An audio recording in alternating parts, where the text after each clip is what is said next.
and Friends actual play. Please pardon our delay for the past couple of weeks. We had some technical stuff at first, and then some life stuff come up, but we are back now on track for every other Monday here in the magical land of Ironblood Dwarf World, which we call Goblinverse because of Blood and Goblins, but I'm sure the planet has several names. I don't know what they are because I don't really do fantasy world map building like most DMs do because I'm a lazy piece of crap. Welcome back. When last we left our heroes, they had succeeded in liberating the dwarven slum dwellers from the clutches of Grodin, a person who was then a neutral evil crime lord, slumlord type. What you guys have not seen is that on one of the evenings we were having technical issues, but when we assembled nonetheless, I had a little bit of bad guy camera. This is a technique that I do to keep the players cued in on some of the narrative that's not right where they can see it, because it's kind of hard to roleplay if you don't have any of that information at all of what the antagonist is doing out of character. And it was revealed that Grodin's final ace up his sleeve is a deck of many things. I haven't gone into any detail about how he got his position of power or what the deck had to do with all of that. But as the deputies and Fallen A's goons were surrounding all of his safe houses, including his own mansion, he whipped that thing out and took out 2 cards. The first one gave him a keep that was infested with monsters. That's interesting, but not that interesting. The second one pretty damn interesting. So that's the real interesting one, because Grodin is now a neutral good and doubled over with guilt and shame for what he's done before, and is going to attempt to reverse all of his evil deeds. We'll see him become an element in the plot later on, I think. Probably not tonight, but eventually. So, Beethoven, I believe, was awarded to Dan last round, but he then immediately spent it on George's hit points roll.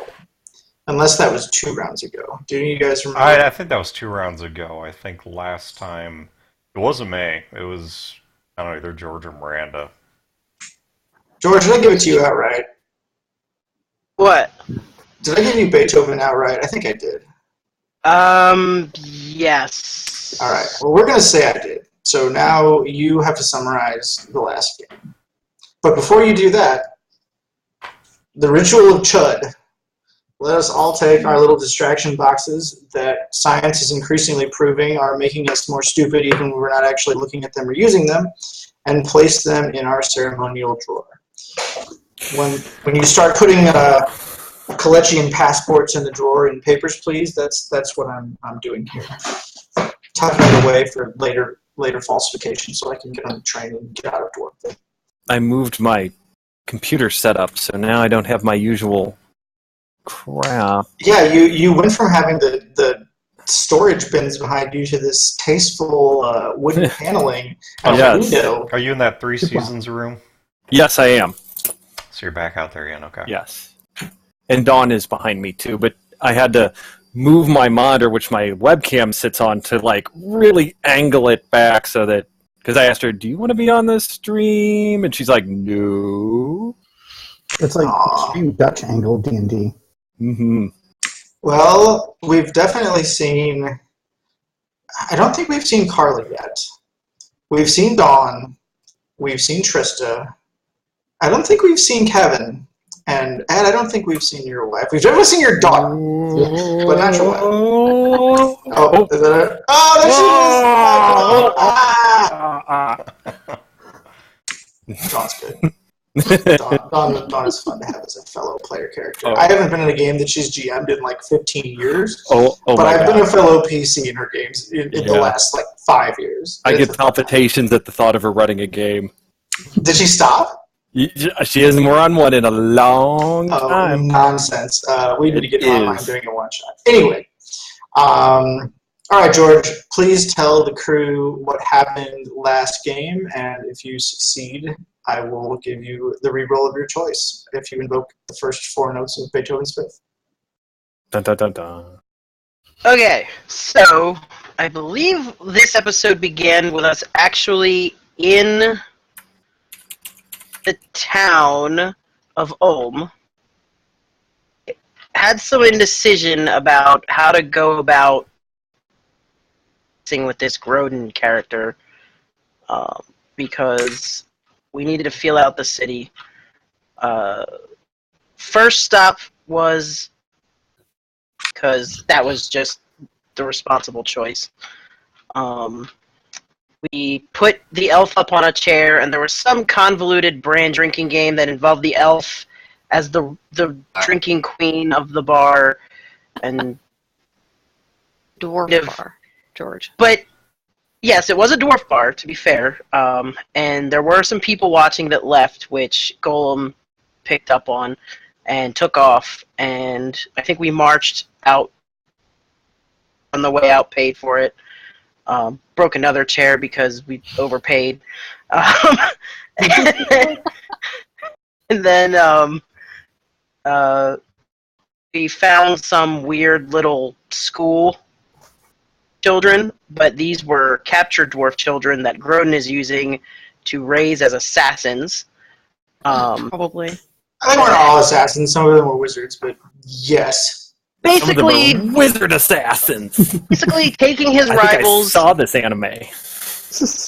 With that, Everything in this game is actually anime, and anime is actually real. Oh my god! Sorry, George, go on. I'm so excited!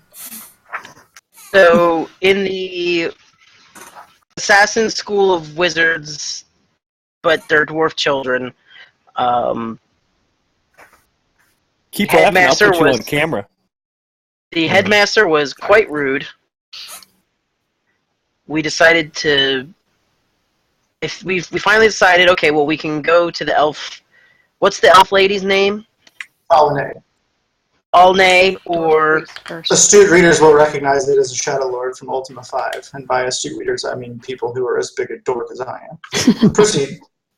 Even I don't remember that one. Jeez, that's a reference. That was old when Ultima...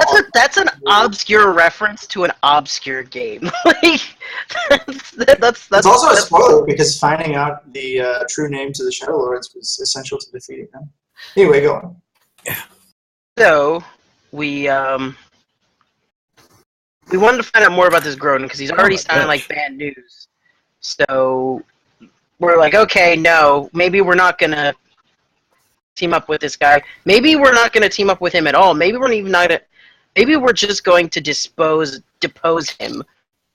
Depose. Either one worked. We checked in with the church. Church confirmed he's a monster. So we're like, okay, we're not going to even get our foot caught in that honeypot. I don't think Analogy that doesn't qualifies work as at all. George, that's not even vaguely what a honeypot is, but go on. George, when I run a honeypot agency, which I will not do, by the way, you'll know. Get our foot caught in a honeypot, but I think you pay extra for that. No comment. Anyway.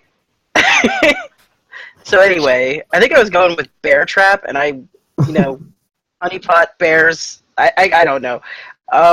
So I used my in with the church, and we discovered that yes, he is indeed a monster. And not only do we have to depose him, we need to get those children out of that place because they are the captured children of good dwarves that he's basically keeping under his thumb. And that's how he keeps rule, is he takes children, breeds them into his own army of little monsters that grow up to be his main men, but they're also children, so no one really stops him because they don't want their children to, it's a brilliant thing to do, it's just horrible. We went to Alnay for help because it's too much for us to do on our own. Alnay, not Alnay. Anyway, Alnay. He's a dude. Well, dudes, hey. Kanye the Giant wants Alizé. Anyone can appeal. Anyway, Yeah, no, that's really funny. the only god that I worship is money and bitches. Anyway. George, it's a family game. Sorry. Enter the cleric. Those are Stu domain. Yeah. So, Falane, basically is willing to lend us. We met with her. Elves are jerks, and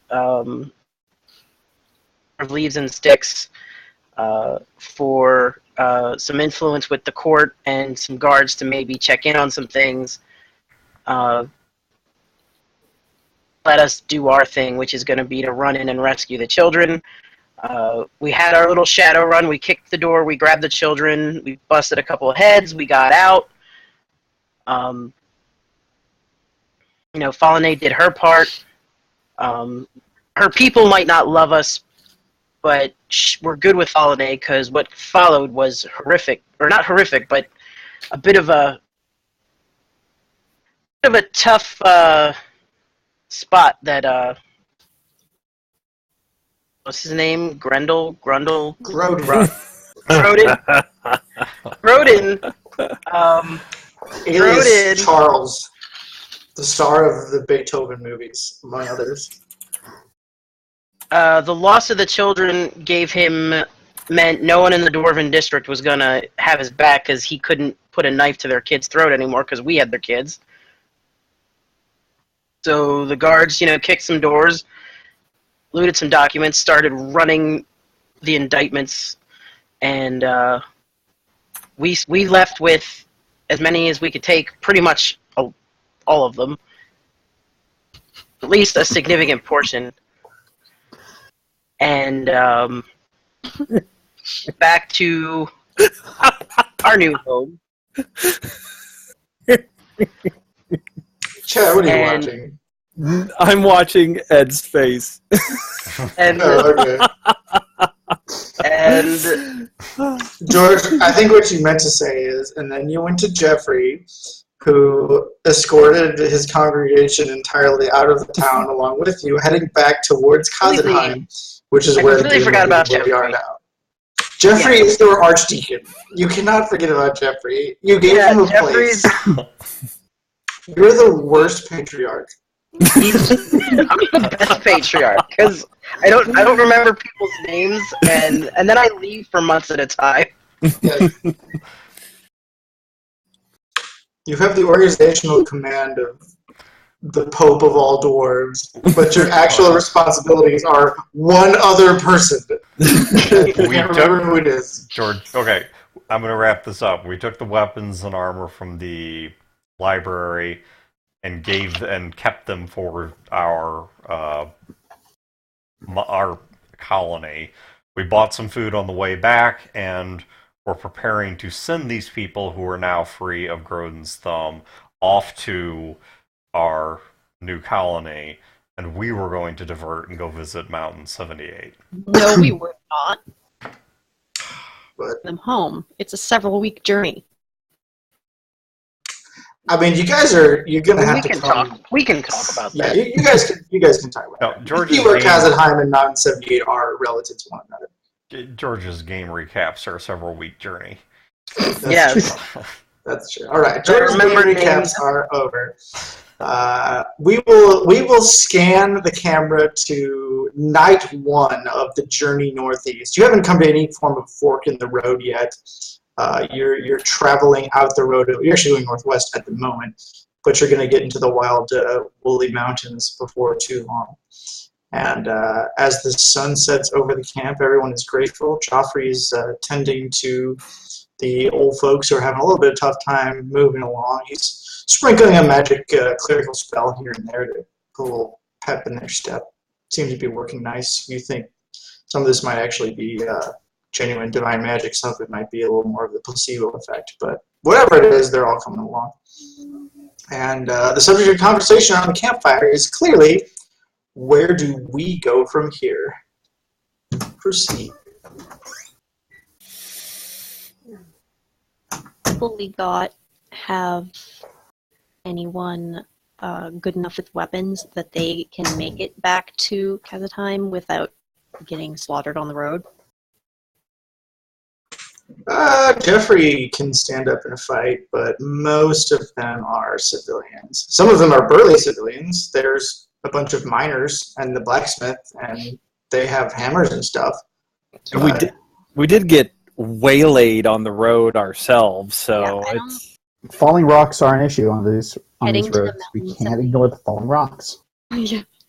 I don't want to like hammer moving a sign into the ground of just a kobold Yeah. dropping rocks.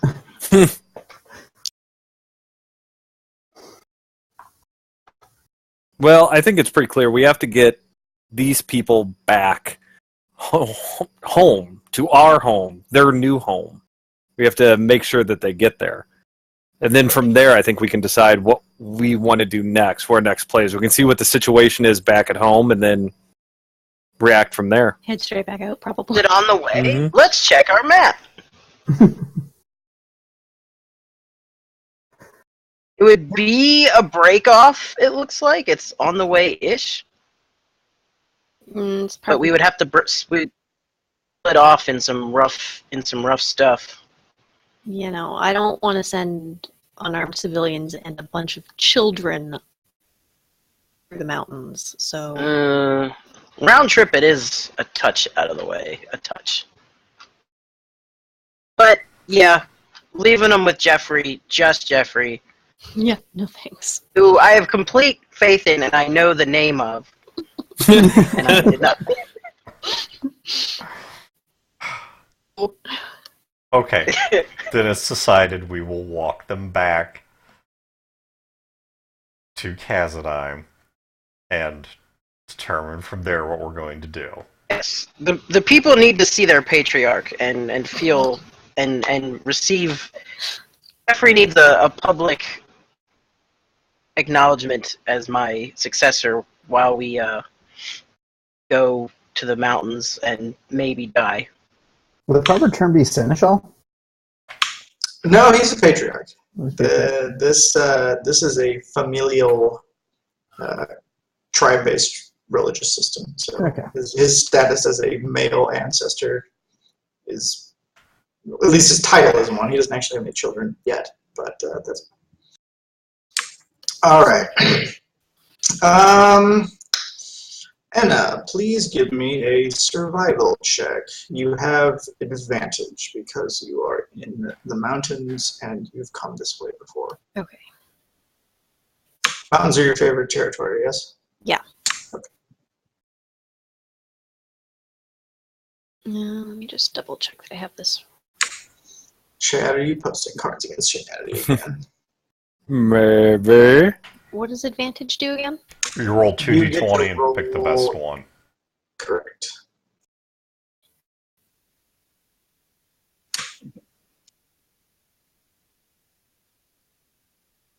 The first one. Yes, I think you'll pick 8. All right.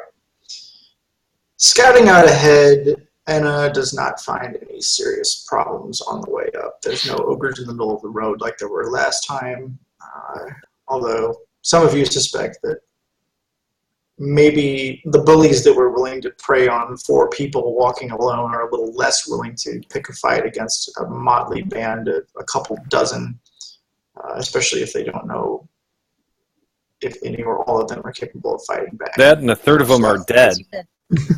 Also that. Oh, next Orcsploitation movie, Mad Max. There's no movies, there's only trids. That's right. The next yeah. Sorry, continue. All right. Now I'm picturing You like a can- Danny Trejo or exploitation movie. I Everything would is watch an that. exploitation Yeah, I would watch movie. Anything is better as Orcsploitation. There's I would- only one level 3 knowledge skill that I took at character creation when I made the Orc Shaman I'm playing in George's game. It's in Exploitation. I would totally There's watch a nothing to do movie with the plot. with Danny Trejo in it as an orc who has a half-naked woman with a sombrero tattooed to his chest. No problem whatsoever with that. But she Totally is an orc down. and has tusks. Oh, that would be awesome if they like did some makeup to make an orc. That would be Yes. great. And his girlfriend is a troll. All right. You guys make it back to Khazad-dûm, and there is a roar of joy as the crowd sees you at the vanguard of the newcomers, and then some murmuring as they see how many newcomers there are. They're in fact outnumbered. The natives are by the new folks from Ulm, but they start introducing themselves to one another pretty rapidly, and there's a general air of happiness, excitement, a spirit of bold adventure for the days ahead as the crowds begin to intermingle. You also notice that the western flank of the Ironhold's fallen, of Kazheim, where there were the old residential quarters that you told everyone to kind of focus on cleaning up. They made a lot of good progress. In fact, they're almost finished with it. You see easily 20 or 25 small dwarf mountain apartments, for lack of a better word, chambers that are habitable by at least 2 dwarves, and maybe if there's kids, even more. So pretty much everyone at this point has a roof over their head at night in their own private space if they want it. Cool. When you walk in, the people are all happy, and let's see. Go to my notes. Notes? I keep detailed notes. Detailed files in here. What the hell is this? John gets no love. He takes 1 second to look at his notes, and George disappears. Wow. George like, F this game, out. Which, you know, if you've ever been in a game that George is running, is really ironic. Why is that? Because George doesn't have notes, and if he does, he takes 5 hours to read them. He's a very detail-oriented person.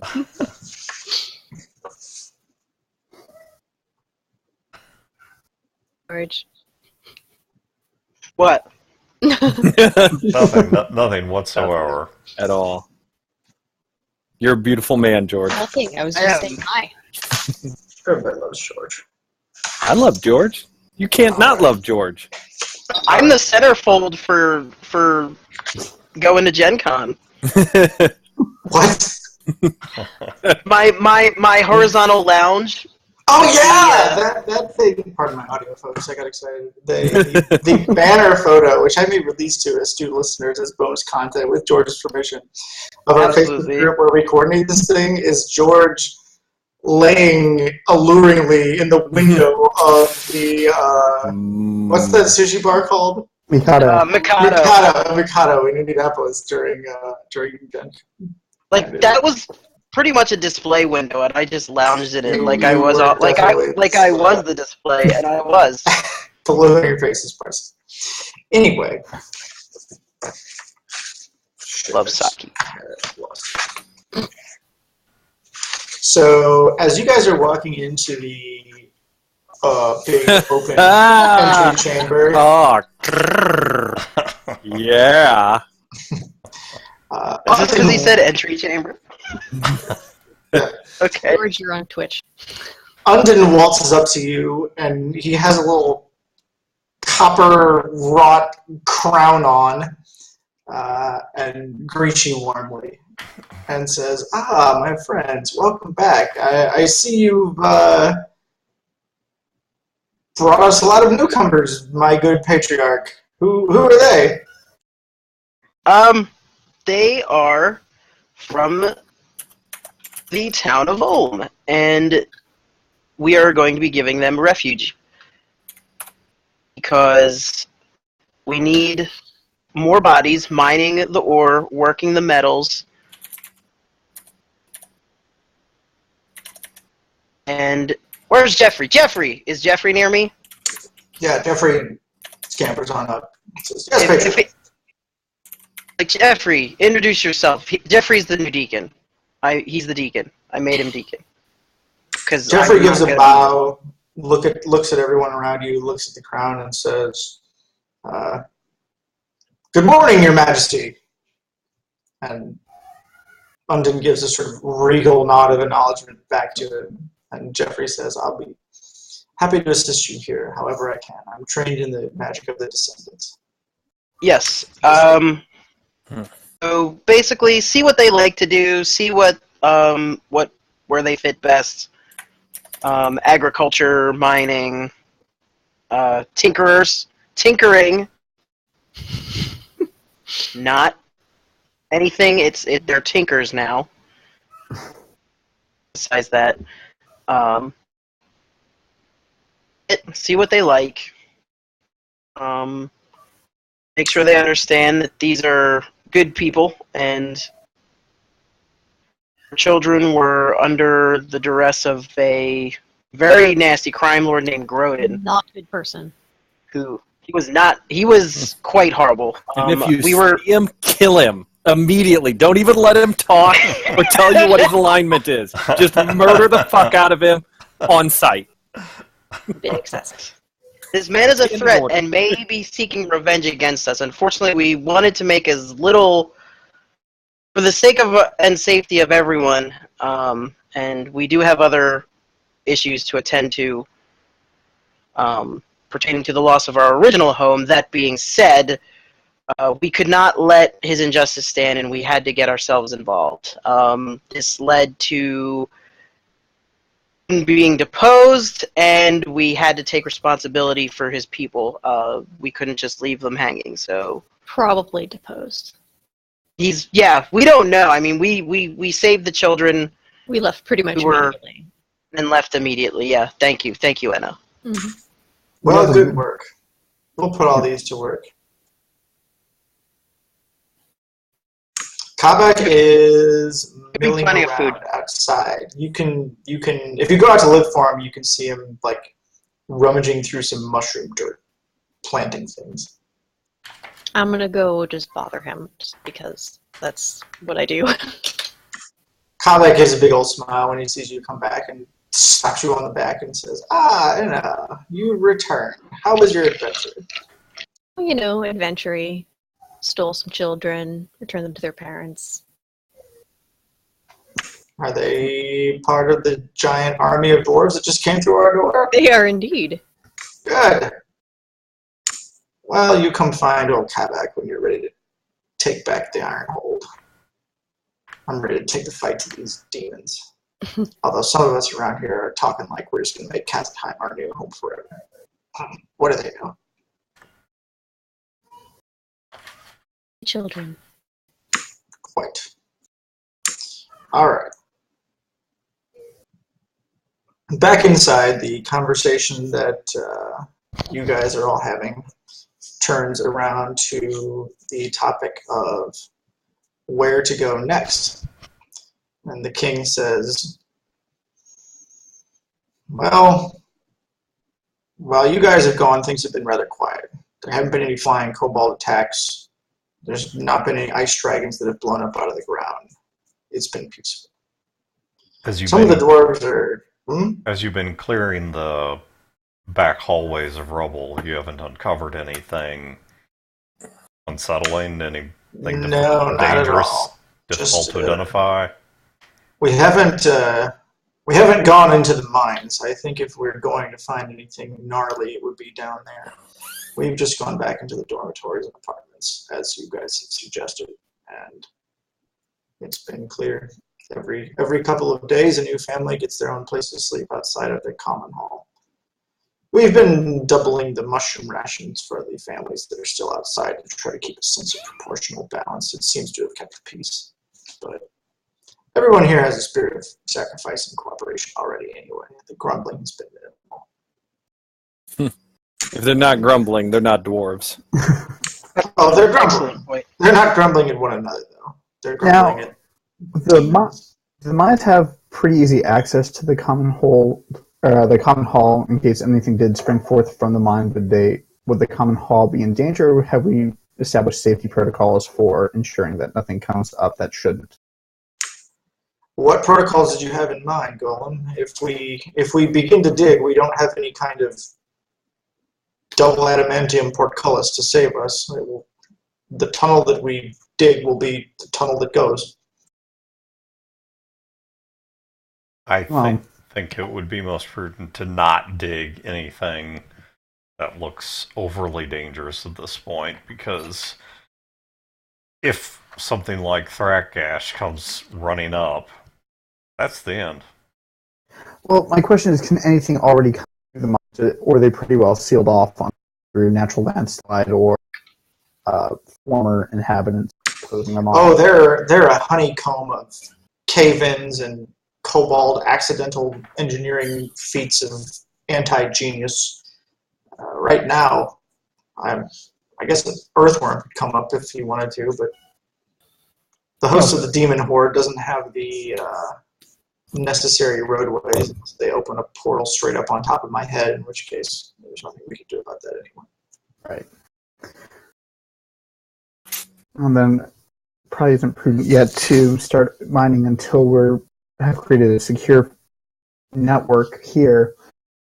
In which case I propose we still explore Mountain 78. I still feel that's something that may benefit our clan, our colony, and honestly, our new friends that have come with us as well.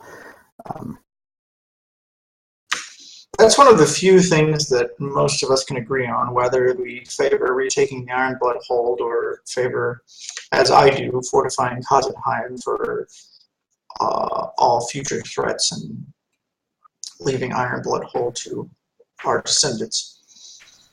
Mountain 78 may have the answers that we need, or at the very least, a bunch of adamantium. It would be risky, though. Our scouting troop didn't come back. Well, everything's been risky thus far. Our whole life is now a risk, even staying here. If we don't make a move to Mountain 78 and explore why the colony failed there, or don't uncover its secrets, we may just be doomed to another repetition of what happened at the Ironhold. And I don't want to see that, given my own familiar dealings with that. Mm-hmm. If we do nothing, Ironhold will come to us again. So it's important we act. I think Mountain 78 has secrets. At the very worst, it may have some wealth and riches we can use to good benefit for Kazenheim. Even if we don't learn anything about what's plaguing Ironhold, we can use what we find. Very well, then. If the five of you will go scout the site of Mountain 78 and come back with what you've learned, we will be in your debt. At the same time, it would be prudent if we're dedicated to the building out of family holds here and making sure everyone's comfortable. But we also need to at least start developing some kind of rudimentary militia in case something happened. I'd hate to come home and find that there's no home to come home to. We do have a leader of the watch, which is Undon. Perhaps you do? Yeah. He's me. Perhaps you're right. That's my point. I think Undon, if you haven't already, it might be wise of you to start selecting and conscripting individuals, whether they take shifts a day or two off from their regular duties, or they become permanent members of a militia, so that there's always some number of people on guard, armed, ready to fight. I've selected a few of the nastier-looking miners to serve as a sort of palace guard, which is to say an everything guard, and a troop this small with a mountain that only has 2 rooms in it and some dormitories. But you're correct. I will continue instructing them in the ways of weapons and armor so that we can keep the peace here. A small threat emerges. Might be best to integrate some of the newcomers from Ulm as well to help establish that esprit de corps. Once they see that they're both involved in the protection of the whole, it might reduce any resentment from the old guard for how we're outnumbered, or even the newcomers for a sense of elitism that they've come into a classic dwarven hold. Yes, we'll need to integrate them. I'll instruct Jeffrey to have communal services at all times, and I'll get the church ladies on finding some low-hanging fruits among the nieces and nephews. The first time we have someone that's everyone's cousin at the same time, the easier this will get. Excellent. As you know, in our society, relatives are forbidden to fight with one another. Of course, it's the best way to ensure the peace. That's right. One thing as well, I'm curious, any of our younger nieces and nephews shown any aptitude for the more esoteric arts? I'm concerned that there may be some who follow in our former high mages' path into madness, and I'd like to prevent that.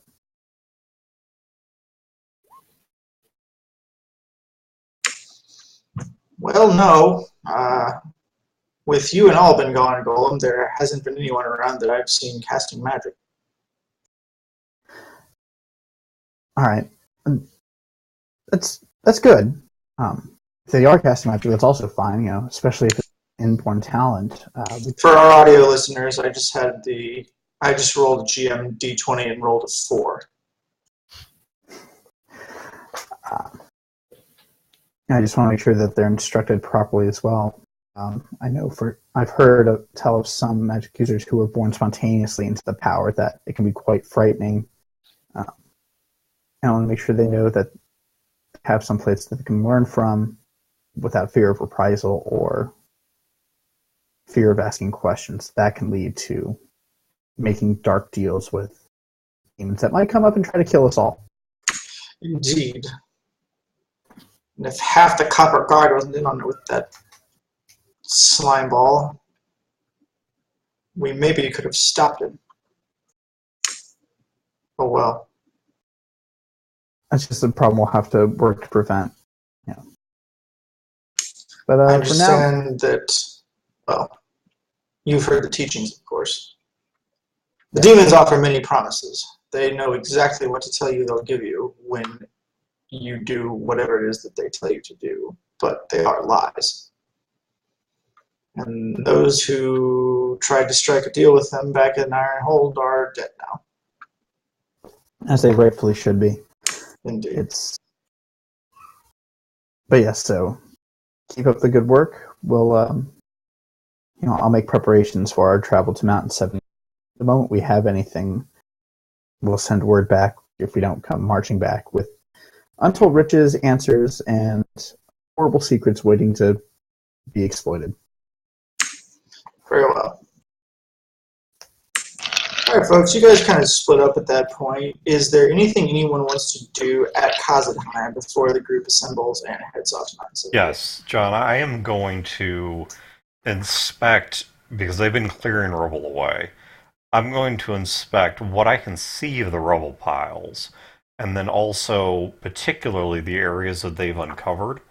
And because of the fact that I speak all the languages relevant to this, I am looking for anything in terms of inscriptions, warnings, just signs of badness, signs that something bad went down here, warnings, entreaties to dark powers, and I've got Dwarvish, Infernal, and Undercommon.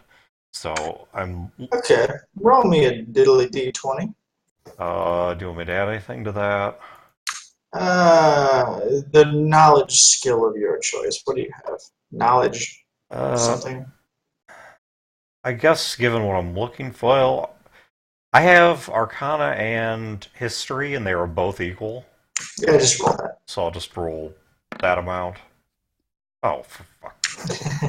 Yeah, the 3D die on my screen. 1. The 3 plus 5. The D20 That's on my roleplay. screen bounced off of 19 and landed on 1. Yeah, okay, that's, yeah. Edwin looks around through the rubble and... He's like, am I even in the right dwarf hold? Right, it's just rocks. It's been a long journey. I nod off. Alright, Edwin goes to sleep. Brandon, gonna do anything tonight? Actually, yeah, I'm going to, refresh my screen because I hate Roll20. But in character, I'm looking for some Three Dragon anti-players. I kind of got some tips and strategies on my recent thrashing, so I want to, on the long journey here, I was kind of trying to formulate some new plays and, use what I learned. I want to see if my strategies work. Okay. So, you go looking for the people that play these games. And after a few minutes of rounding people up, you manage to find 2 other players that are ready to play right now for money. They are Nurgrim, the fence from the moles, the mole the thief killed, and slightly more to your surprise, Hackett, the professor who was the cleric under the thumb of Grodin back down in the academy. And they agree to play some 3 Dragon Ante with you. All right. Let's do this. All right, so I'm proficient in 3 Dragon Ante, and I get a +2. So does that mean I just roll a d20 +2? If you're proficient, you add your proficiency bonus and then the +2. So I believe at your level, your proficiency bonus is still only 2. 2, yeah. Well, you should have you could have a stat associated with the roll 2. It's a game of chance. Yeah, I don't think there's anything. Yeah, there's... It's one of the odd things I've always thought about D&D is despite the fact that it deals so much with fate and fortune, there's no luck stat. Yeah. Oh, Jesus. Wow. Another thrashing. Just Yay. eat that ass. Wow. Wow. Okay. I need to Hackett make only rolled 1 dice. He rolled a modified 21 to play the game. Bran rolled a 5. Nurgrim rolled a modified 18 to play the game with a suspiciously large +6 modifier. And then he rolled another dice, which I did not explain what it was. Bran, will you kindly make a perception check, please? All right. Roll. So that's... Yeah, don't worry, your target's only a 22. Yeah, I have no bonus on this. It's just a straight d20. Oh! Yeah. You used your 19 wisely. Bran rolled a 19 and did not catch the 22 that Nurgrim rolled on his 18 +4 to cheat. So Bran, first it was the elf guard, and now it's these 2. Yeah. The funny thing is that Hackett, the cleric professor, is actually... They're both creaming you. You're just dying. Yeah. But Hackett is actually winning a little bit more of your money than Nurgrim is, and Nurgrim looks quite irritated. He looks like he expects to win for some reason. And Hackett is still just edging him out here and there. He's not winning 9 hands out of 10, but he's definitely winning 6 hands out of 10. And over the course of an hour in drinks, his stack is the biggest. Nurgrim still has about half his stack, and you are looking down in front of you at 1 coin. At tears and regret. Yes, 1 tear-soaked coin. And you're naked. Well, that's kind of par for the course, so. And he just got naked. That wasn't part of the game. That's how I loosen up. So Bran, who taught you to play 3 Dragon? I was in the military. I am in the military. That's all we played in basic. By the ancestors. You military boys know what the numbers on the cards are, but you don't know how to play the game. Why don't I give you a few pointers here, and then Nurgrim... Hackett listens in while Nurgrim explains a few counterintuitive plays. He keys in on some of the big mistakes that you kept making over and over again and says, why don't you hit on a hard 16 when the dealer is showing a 10? That sort of stuff. Never split 10s, always hit on soft, all of that stuff. So as the night goes on, he continues to lecture you into the night about these practices. And Chad, you can mark an additional 1 point of proficiency in 3 Dragon Ante after receiving Nurgrim. Okay. I'm not admitting I cheated lecture. The things that he taught you are all legal, just counterintuitive. The things that he perhaps could teach you that involved holding cards up your sleeve, he did not go into. Gotcha. All right. Next time. Alvin, are you doing anything tonight? I'm just gonna show Jeffrey the ramshackle church we've built. This is the church. This is the steeple. See the people. All right. Very complicated hand gestures. You walk Jeffrey into the chapel, and the two church lady dwarves are in there already because duh. And they see him with his deacon regalia and just flip crap and like start pawing at him and asking about every detail of his life and his entire family's life and this, that, and the other. And they almost bowl you out of the way physically. It's just a little bit of a push, but you are rapidly old news. Even though you're 2 levels of hierarchy above Jeffrey on the scale, he's new and interesting and exciting. So he's rapidly taken from you by the church ladies. I'm happy to see it. I would just let that happen. I'm leaving soon, so I'm happy with that. I'm just like, that's They seem very satisfied that they actually have an ordained and vested cleric back here while you're gone for months at a time. Yeah. I was like, that couldn't have gone better. Bye! I just kind of like do that Homer Simpson into the bushes slink out. Like. Yes. You can hear their voices getting louder and louder, and the questions becoming more and more emphatic.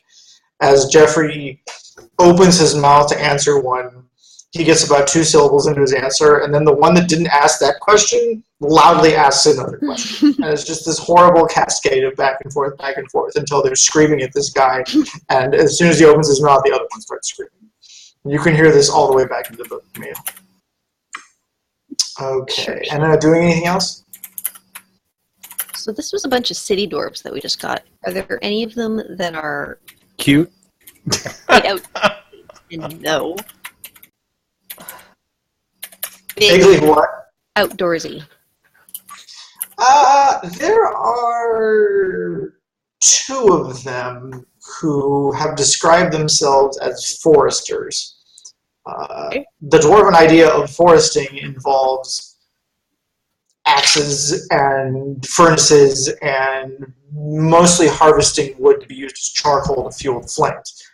But they are comfortable outside, and you notice that as you guys were all walking up into town, they were keeping quite closely to one another. You first assumed it was because they were both foresters. You eventually discovered that they're married to one another. They never really talked to anybody outside of the 2 of themselves, but over the course of the long march, they opened up to you a little bit. Okay. But you know where they are. Crossbows or short bows or anything like that? Spare? Do you have them, or do they? No, I mean like in the hold. Yeah, there's a reasonable little pile of old-timey militia weapons from the stock that you ripped off of the armory on the way up and out. There's still some crossbows there. All right. I would like to find out if they want to learn how to shoot, so that when they're out doing foresty stuff, they can maybe also tag in some hunting to supplement the diet of the hold a bit. Okay. You go up to them, and they're gazing over the mountain ridges pensively. And as you're walking toward them with crossbows strapped, they're just dead silent. And you think you hear one go like to the other, and then the other just nods and does the face, and then they're just quiet again. They turn around when you show up. They pivot their heads about 30 degrees, which is the most you've ever seen them acknowledge another living creature, and look at you expectantly for what it is that you want here. And the bearded male says, "Hello." You want to learn to hunt? I know how to hunt. You want to learn how to hunt animals? What did you think I was hunting? Trees?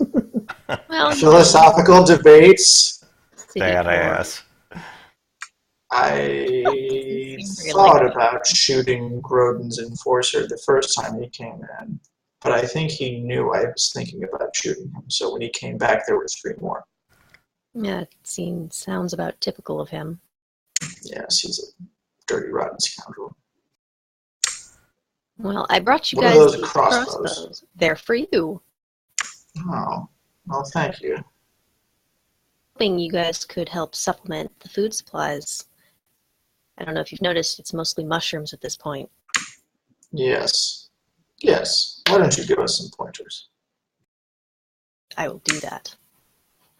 All right. So you spend the rest of the day teaching these two how to load crossbows and fire. They're actually quite good at it. They take to it very naturally.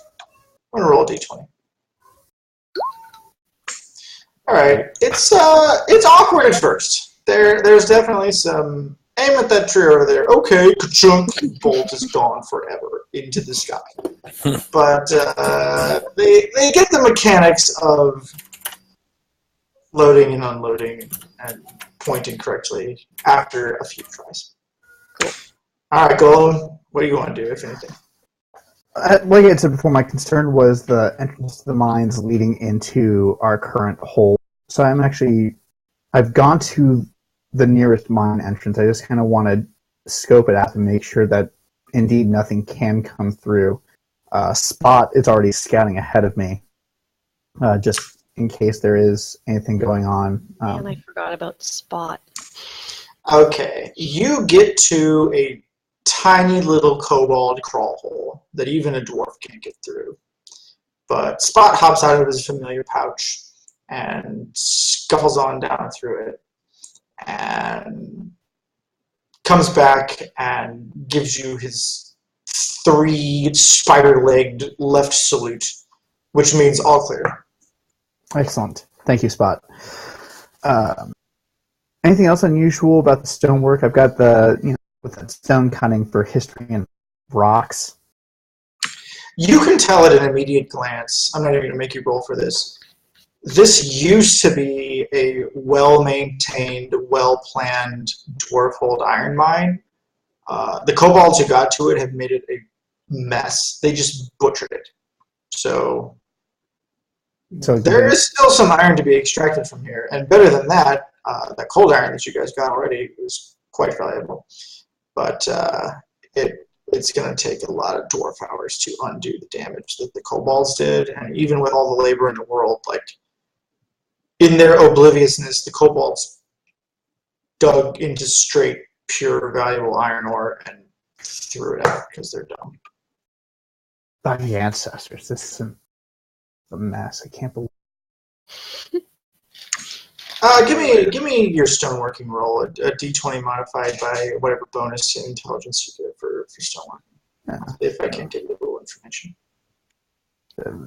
Rolling or slash roll? Slash roll.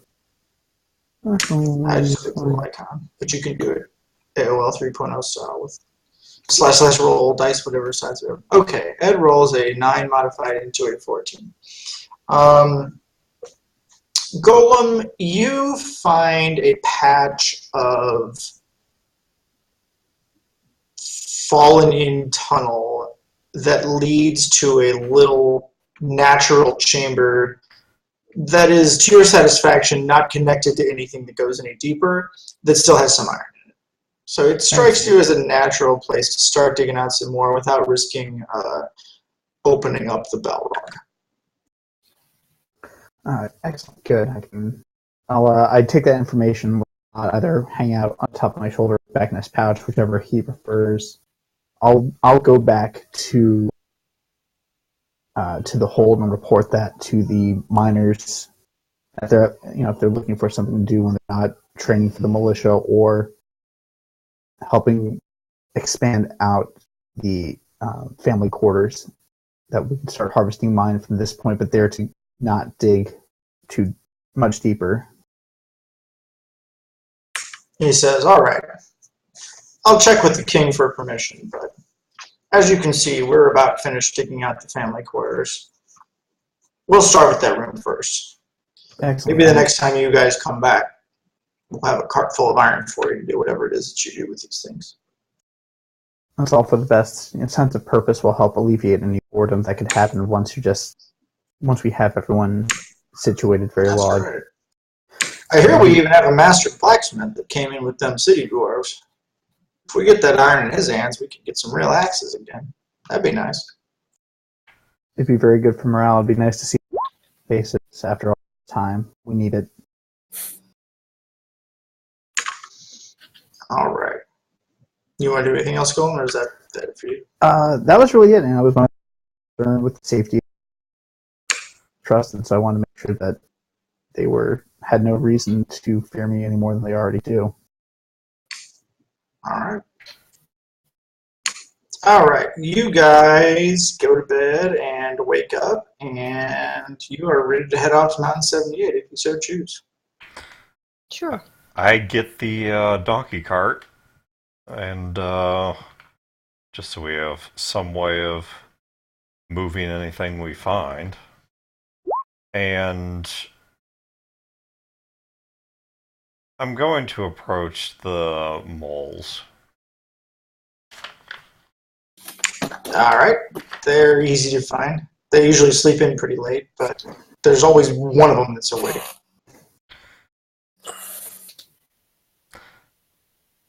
Gentlemen, I was wondering if you would spare one of your number for this trip, specifically someone who's good at spotting traps, foraging deep in the mines, someone who... We don't know what happened there, and so we need to plan for every contingency. And you fill a hole in the skills that we have. We lack a burglar. Tinkerer. I'm sorry, Tinkerers. Tinkerer. We lack Tinkerer Americans. We need a tinkerer. Steve's at the mention of burglar, Tinkerer's union. but says, all right. We'll send you Nurgrim, and we'll do it for the good of the tribe. He won't take a split of your loot, but he stays lurking in the shadow until you meet him for his particular skills. We're not sending him for you to use as goblin fodder. That's fine. I had no intention of using him that way, so agreed. Thank you. Agreed. An hour later, Nurgrim wakes up. Looks like he's nursing a bit of a hangover. Bran can tell he's kind of irritated still. And he joins you with no objection. You can sleep it off in the cart. So who's going to tell him he's not getting paid? Nobody. His Tinkerer friends can tell him when he gets back. I may be a bard, but nobody's paying me by the word, so... Alright, so John, we take the cart and we begin the trek to Mountain We go do 78. the thing. Yeah. All right. Anna, please give me another advantaged survival roll. I will take the first one again. Yeah, it's a good advantage. Anna has rolled a modified 14 and a modified 5 from a natural 1, but the 14 is good enough. At this point, moving in the near Kazadheim mountain environments for a ranger who has mountains as favored terrain is a matter of don't roll a 2, not roll a 19, because this is a John game and I hate my players and you all can die, which is terrible slander upon Yeah. my... No one would ever say that of you. Hey, how many times have I wiped you in the last 10 years? Like twice. It's not that much. All things considered. All right. You all make it without event using the surveyor's maps that you managed to secure from Ironblood Hold's library on the way out to the mountain known as Mountain 78. And as you reach it, you notice that it looks very dramatically taller and more narrow than all the other mountains around it in their range. It's just this one peak that just jolts, boom, all the way up out of the others. And if I could have a perception check from everyone, please. Perception's off. Wisdom, right? That is correct. Ha! Bam. Oh, Bran rolls a modified 20. He's trying not to think about his recent gambling loss. Edwin roll. Yes.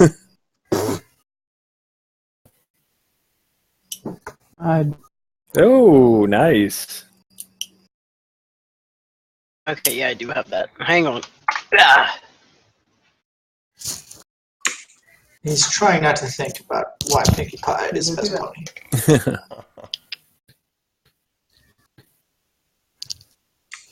Okay. Oh, I messed up my perception. I should not have gotten a bonus to that. That should have just been a raw 18. Yeah, just straight 18. Okay. Well, Bran and Edwin and Albin, you see a narrow wisp of smoke rising from the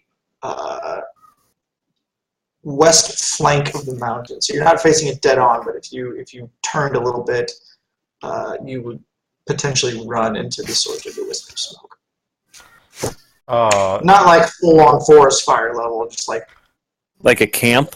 Small fire. Maybe a big camp. Could be a big camp, could be a subterranean vent. Something like that.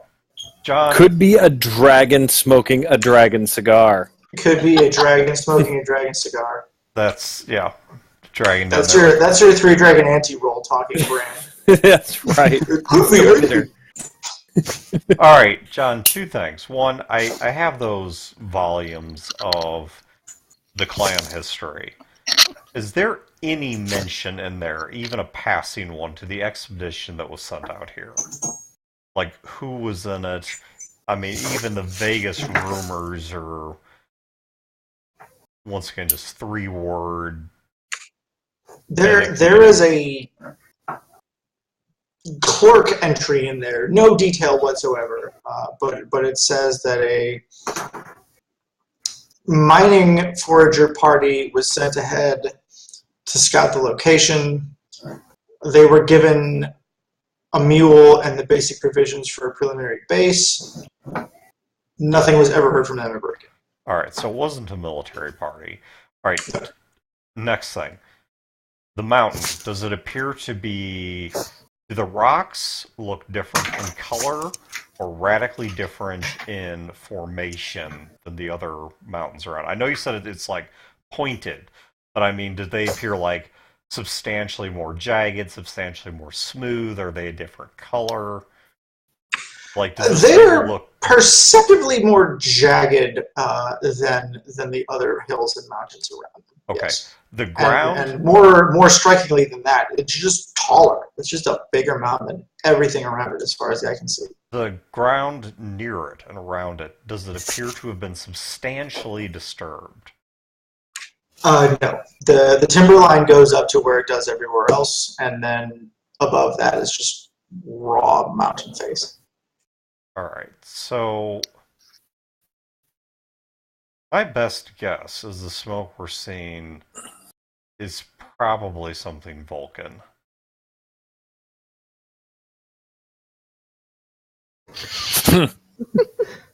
No, I mean like Vulcan. I don't mean Vulcan as in like live long and prosper. I mean like Vulcan is in just kind of volcano.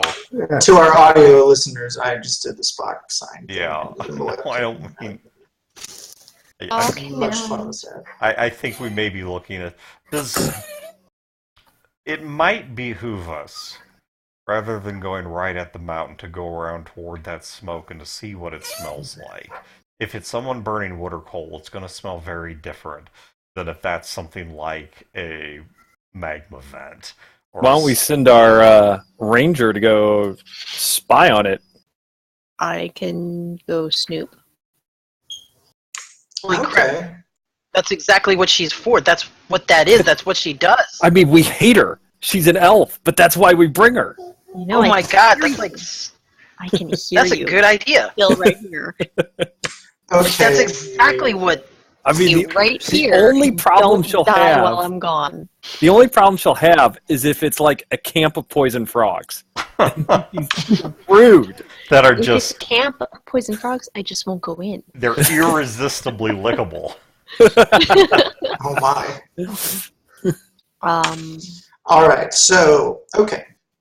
Anna is sent out ahead to scout the I would source of the smoke. stealth a little bit, if that's all right. Oh, naturally. In fact, it is We essential bang pans and we because- yell, Inna! Inna, over there! Dodson! We got Dodson! Sneaky! Why is she hunched low like that? She's Nice hat. She's a You trick. try to look like a secret agent. Yeah, in case we lose track of her, I tie a kite to her belt. we All got right, dogs Anna. in here. I will I'm be gonna- grumbling Because about these dwarves. you're in favored terrain, I'm going to give you advantage. Because I enjoy making interesting decisions and voicing them on players, I'm a bit of a dick when I'm a GM, I'm only going to give you advantage on one of the two rolls I now want from you, your choice. I Okay. need a perception roll and a stealth roll. You may have advantage on one and only one of them.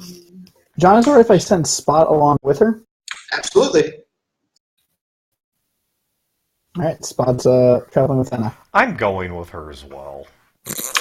I have All right. I have a high perception and a high stealth. I have a really high perception and stealth. Okay. Dan, you do not have favored terrain mounted, so you are going to be rolling raw on both of these. That's fine. I'm gonna take, because since now I have two buddies to also look at things, I'm gonna take the extra stealth. Spot's not going to roll against him. He's impossible to see. He's a shadow, and he's a spider. So first, Okay, I'll do the stealth rolls I'll first take the as second well. one. Okay, no problem on his stealth roll. Come on, one, Dan. Big roll 21. Oh, wow. Oh, wow. I think I got the stealth on lock. Okay. And With advantage, Anna has rolled a 17. Without, Edwin has rolled a 25 modified. Anna has rolled a modified 10 on the perception. Dan, if you would please give me your perception. Okay, my perception, I'm going to need a high roll because it's not impressive. No. You both got 10s. All right. I'll give you some information for it. I just won't give you everything you want. You find that the source of the smoke is up on the mountain above the timberline. You don't see any obvious campfire, and smelling for rotten eggs, sulfur, demon pentagrams, what have you, you don't smell any of that either. So that is the information you're able to ascertain. All right, John, if I go to the hole, or is this like a huge journey?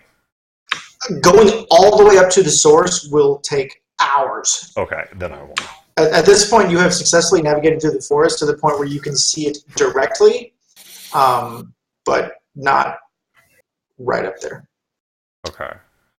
what time of day is it? It is midday. Okay. I mean, you could conceivably go up and look at that thing, but you will be profoundly cut off from the rest of the party. Yeah, And no, if you that's get into a not combat, it will be It's you like a two poor and choice. Spot against whatever it is that you find. I don't. Spot is incredibly powerful.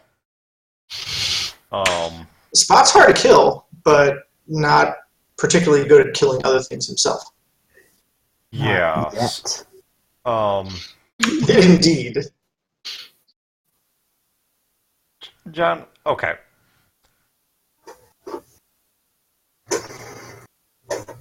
Anna, it's all of the world, all of the surface world, is at one with the spirit of your people. You can feel any disturbance in it.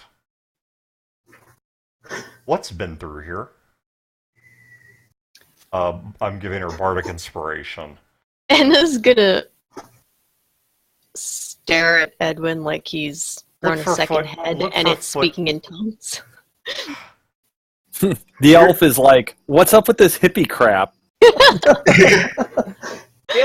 However, Look for I do footprints, have feces, a thing. discarded tools. There has to...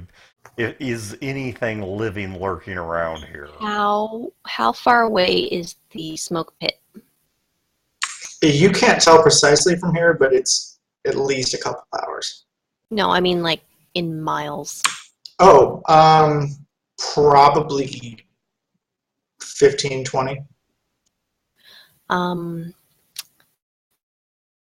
mean, I can sense around where we are right now within about 6 miles. See if certain things are around. Yeah, I'll give you a survival check with Bardic advantage, Bardic knowledge and advantage to see like the immediate disturbances in the right now. But it's not going to get you all the way to the smoke. Well, no, here it's called primeval awareness. It's because my archetype is an action and expend a ranger spell slot. And for a minute per level of the spell slot, I can sense whether the following types of creature are within a mile or 6 if I'm in my favorite terrain. Okay. Dump the list. So literally everything I just said got made fun of for is true. Oh, poor Dan. That's spec. If I took the other one, then that would not have been true. So those are the types of things that you can find? That I can sense, yeah. Those are aberrations, celestials, dragons, elementals, fae, fiends, and undead. Do you have to roll to do this? The thing I know. Okay. None of those types of things. Whoa!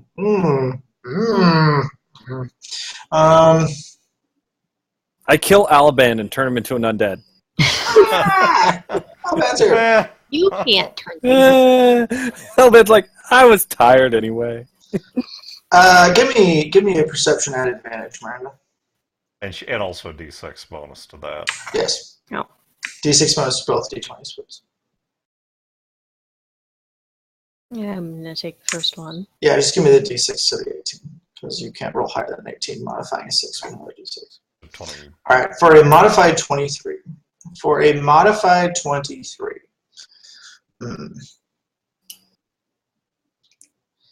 It's been a while, but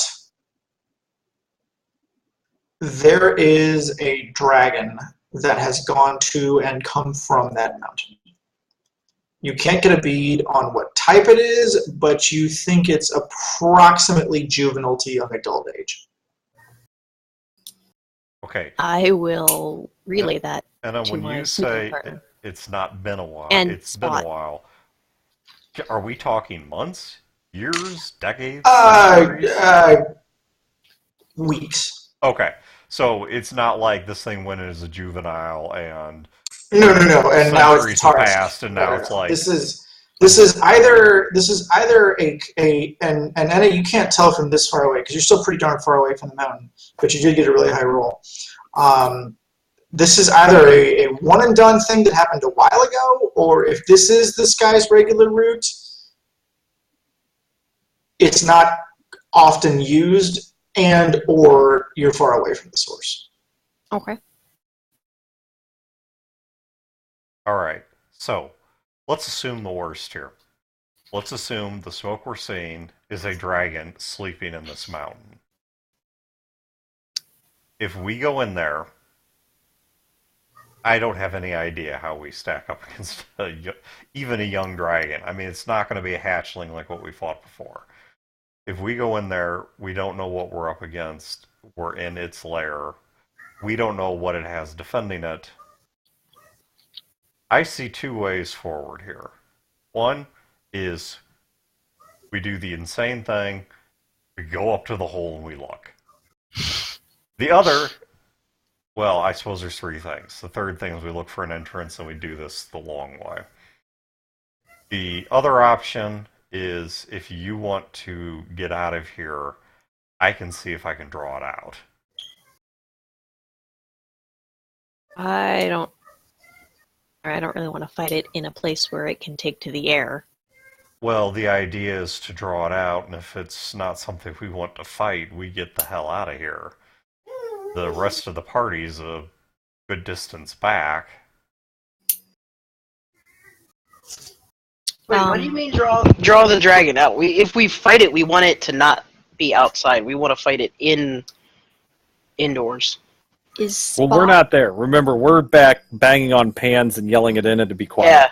Okay. Yeah. Shooting off flares. And Right. Is Spot still in range to communicate with Golem? oh, it's like 100 feet, I think. I could be wrong, but Yeah, it's. I've got a pretty short range to actually do the spatial awareness. I don't mean for you to see through him. I mean for him to just talk to you. The telepathic link, isn't it? Yeah, so... So what's the range on that? 100 feet, yeah. How fast does he move? He might be able to get back to you guys faster than us. What, a Spiders can spider? move. Really, the squirrel, man. Scurry around. Seen a spider move? Have you not seen a spider in your house? They're there 1 second, and then they're gone, and now you have to bring your house down. And those spiders aren't made of shadows. Yeah, that's like a... You're talking about a very small distance. Ever actually seen somebody run from a spider? They're not all that fast. And if we go by the giant spider stats in the handbook, they have it. He's not a 30 giant feet spider. now. He's giant for a spider. He's like the size of a fist, but that's not what a giant spider is. I don't think this thing is going to be all that fast. Yeah, it's probably speed 20. You guys probably faster. Yeah, a full-grown adult human or elf is definitely faster than Spot. Alright, well, we don't know if the dragon's actually in there. Clearly something is. I don't really want to make this decision just the two of us and a spider, so maybe we go talk to the rest of the group? Spot salutes Enna with 2 right legs, indicating agreement.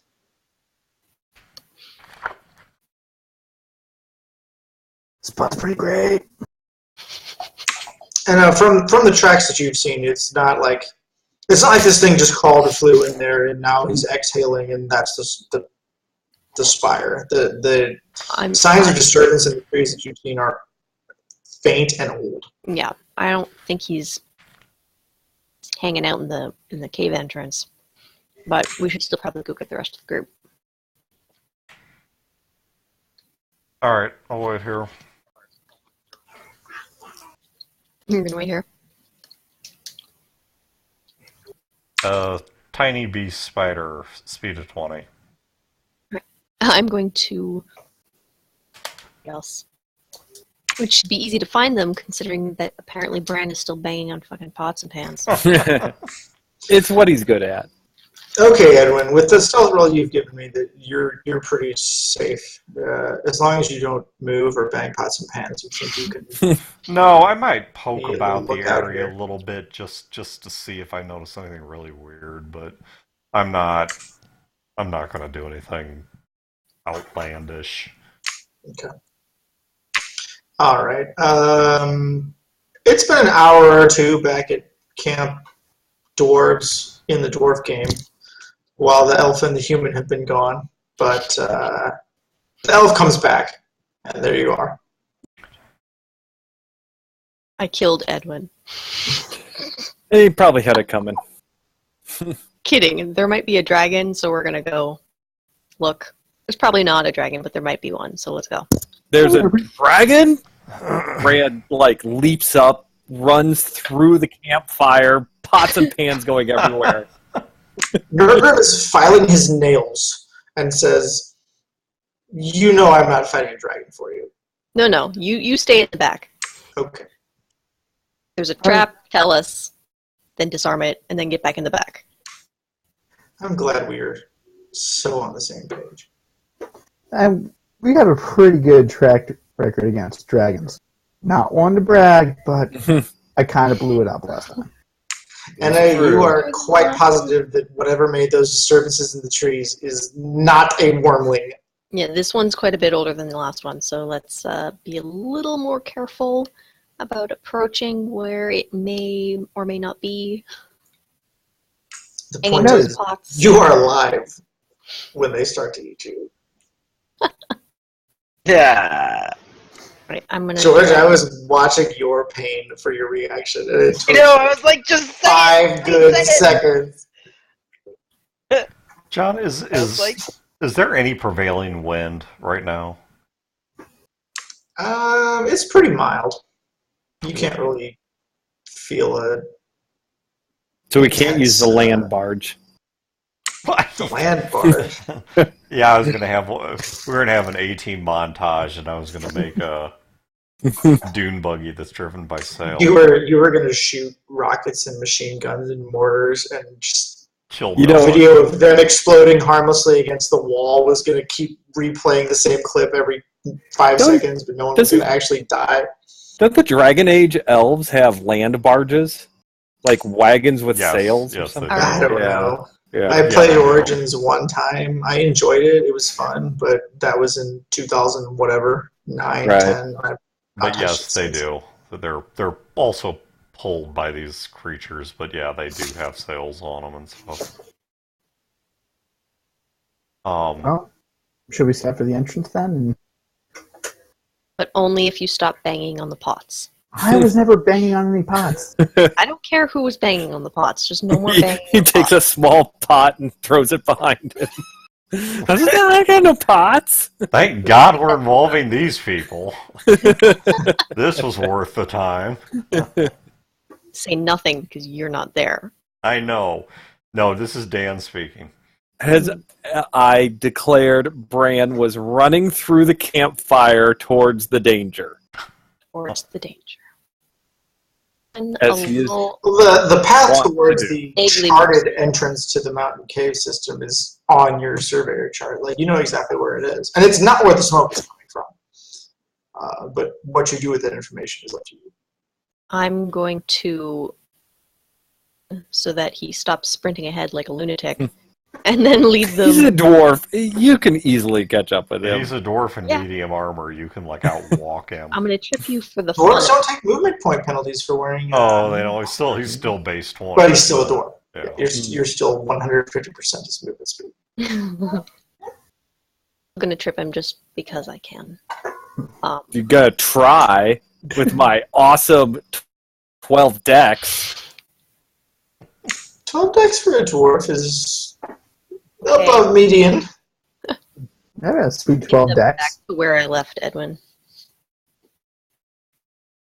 Okay, you guys are all together now at your little forward observation point. It's not quite on the path to the entrance as it is on the charts, but has a clear view to the little smoke.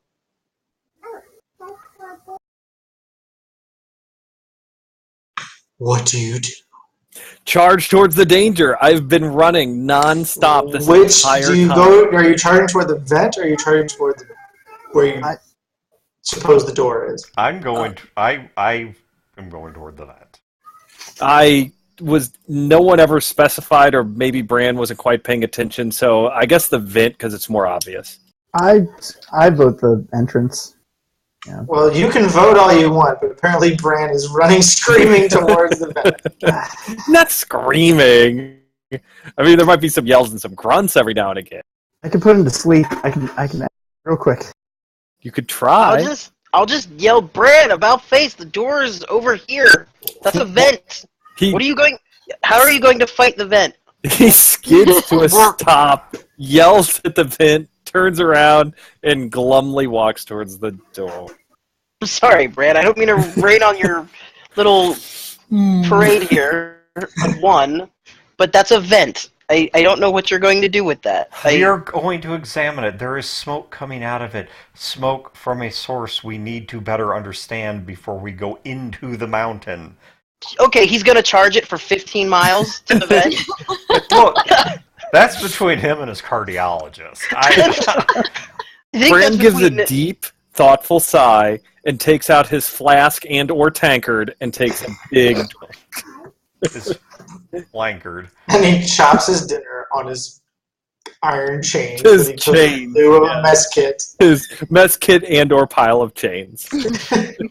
Anna, what do you think is Praise your enthusiasm. to Praise the sun. scout out the vent? Is it more prudent to scout out the vent, or should we walk in blind? Oh, The entrance. I don't know that I want to walk in the front door. Where's this vent at? Am I by the May or may vent? not be Am I near the inhabited. vent? You are about 30 miles away from the event. I think we already learned as much 30 miles. from the 15 vent. miles to 30 miles. What? You went from We're- 15 miles We're to 50 30 miles from miles. the mountain. 30 miles. So the vent is a large amount of miles away. The door is how close or far? The door is less far than the vent. You guys approached following the charts that the old Ironbloods made. They were going to the door.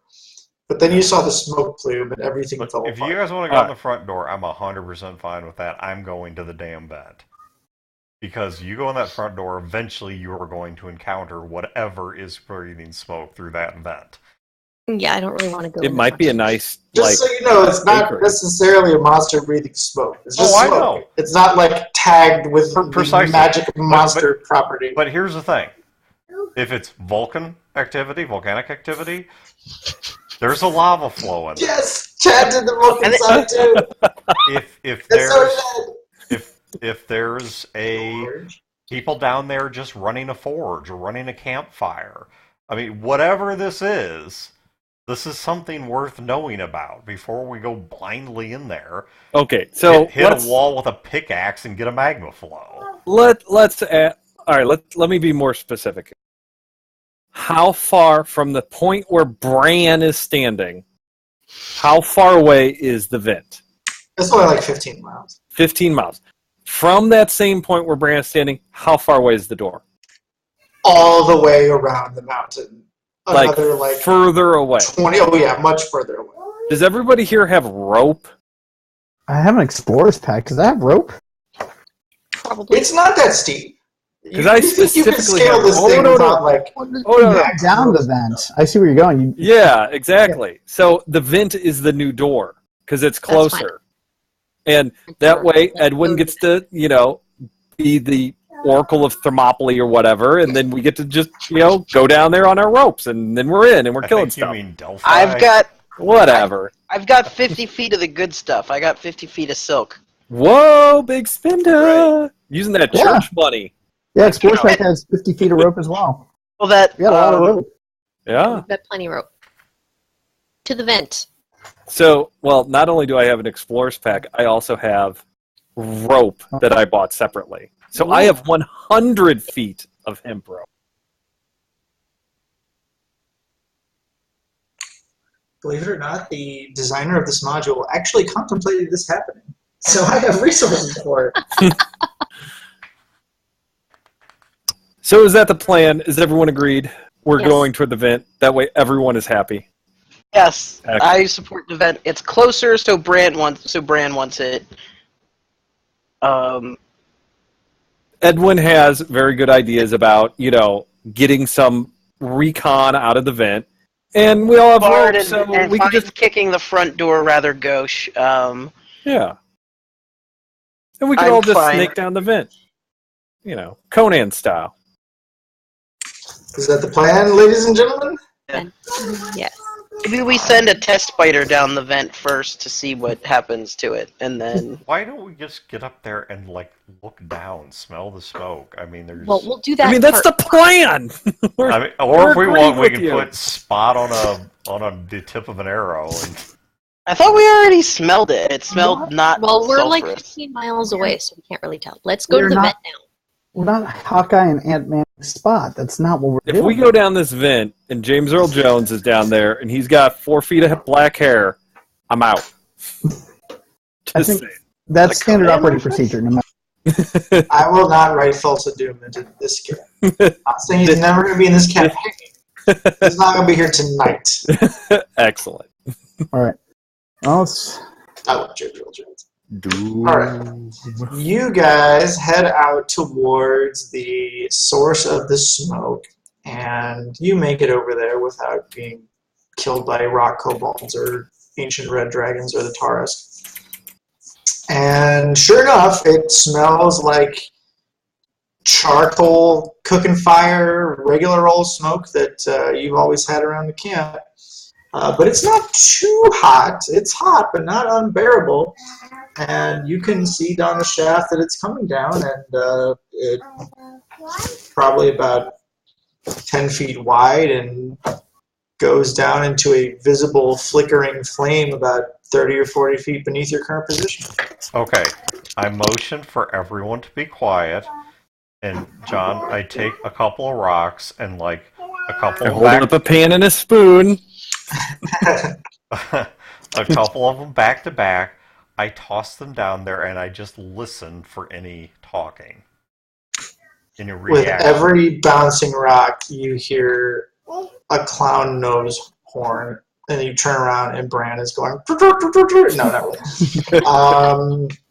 You hear them crackle down the edges of the spire here, and then they stop crackling. You don't hear an impact, but you hear them stop, and no one starts screaming and shooting fireballs up out of it. So I don't hear anything like, hey, what's that? Or Nope. Stupid mountain goats or whatever. Okay. Nope. About how deep would you say the vent is? Probably about 30, 40 feet. It would suck to swan dive down it without climbing gear, but if you were able to manage a controlled descent, you've certainly got the rope. Do you guys have climbing gear as well? I do. I just have. It. Well, then you I get just to go have rope. first. Excellent. I'm gonna suggest anyways. You're the fighter. I just have some very, very nice silk rope for my soft priest hands. How about I send the It's spider down? Slicked up with jergens. Spider So John, I'm going to go ahead and send Spot down the vent. And do the weird telepathy see-through senses. You do spot sense. Whoosh. It's like when you play Alien vs. Predator 2 and you hit the button and it goes to like... Does he feel all of his senses? Like, does he feel like silk coming out of his butt? That's not quite that detailed. You just Not sort of yet. have an emotional perceptive link with Spot. All right. Spot clambers down the chimney. He feels pretty hot, but he's not burned apart. He actually... You feel this sort of instinctive joy because the flickering flames cause the shadows to bounce off of him, and you just feel this like internal warmth and satisfaction as shadows cast over Spot's body. But you look through his 8 little shadow spider eyes down into the room beneath this vent, and there is a low, smoldering coal fire that you can see through Spot's eyes, and at intermittent points around it there are various unmatched kettles and pots and baskets, some of which have sloppy food in them, some of which don't, but they're all sort of arranged around this low smoldering fire. And you can see the steam coming straight off this fire and the smoke up and up and up. And because, as we said before, the Spot sense, I don't have it's more like a fuzzy vision. I can't take out details or... Right. Okay. But Spot's a smart spider. Right. He knows what like a cooking fire is. That's what this is.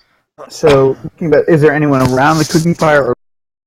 No, there is one chamber northwest out of this little room. It's actually quite a small room. It's only like 20, 30 feet long. Okay. And the ceiling is pretty low.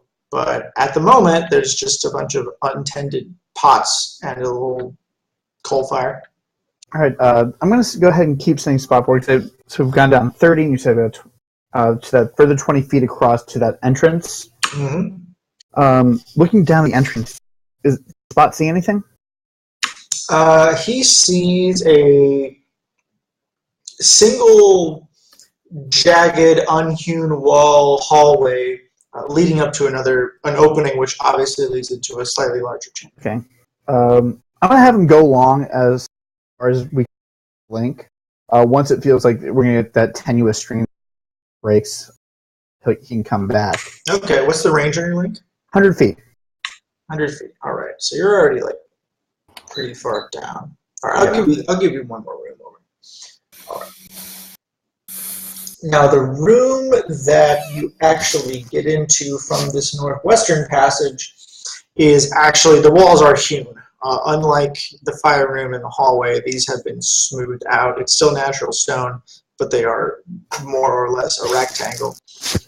And you see a bunch of like sleeping nest type things. They're all hay and straw, but they're clumped up into human-ish size pads and strewn throughout haphazardly. There's a boot here, a little flap of canvas there, a bucket over in the corner.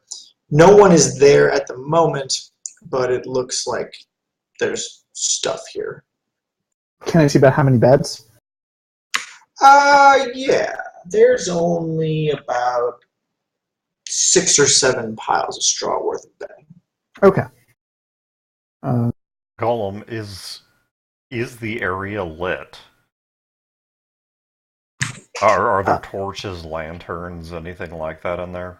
There are no torches as such, but the glow being cast from the coal fire keeps this place at a dusk level of lighting, which again Spot finds very gratifying. Just as a point of order, whenever I'm in Spot, per the rule, I literally can't hear anyone. Like I have no sense of what's going on in my immediate surroundings. I just kind of look like I'm in a trance. Just for the sake of that consistency. Okay. I say this, not seeing anything else. I'll break that connection. Spot knows to scurry on back. Okay, you break the connection, and then 30 seconds later, Spot pops out of the chimney. So there's about 6 or 7 sleeping quarters downstairs. Those fires coming, cooking vent. Didn't see anyone down there through Spot, but the food is currently cooking back. It's all natural stone. There's roughly hewn, and then there's flattened out surface. So whoever's been down there for some. No dragons, so disappointment abounds. Okay, so we learned a few things. Whatever it is, it cooks food. That actually does eliminate several creature types. It may or may not need light. Does not seem bent on stonework. Doesn't keep its area terribly clean. I mean, this does narrow the list of what we could be dealing with down a bit. They're roughly NS-ized. Do we know if this actually connects to Mountain 78, or did we just find a goblin hole that is totally unrelated to what we're doing here? You're pretty darn sure that whatever this little cluster of caves is, it's so close to the charted entrance of Mountain 78 that it would be an astonishing coincidence if this wasn't the thing that was actually mapped out. Well, I mean,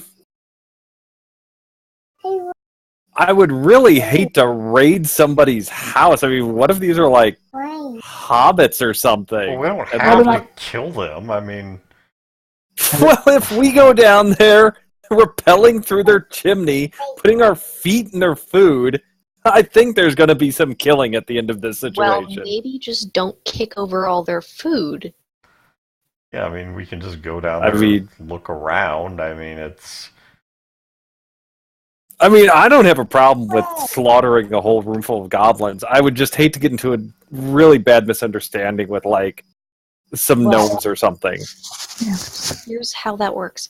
If it turns out that they're friendly, we say, sorry. I don't understand what that word means. Sorry! Oh my god, you are Canadian. I forget sometimes. That is obviously an elven word and does not exist in the dwarven language. Yes, I don't speak your alien tongue, so... Okay, well, it is a word to indicate that you did not mean to do the thing that you did. I just can't wrap my head around that concept. Maybe you don't talk to them if they're friendly.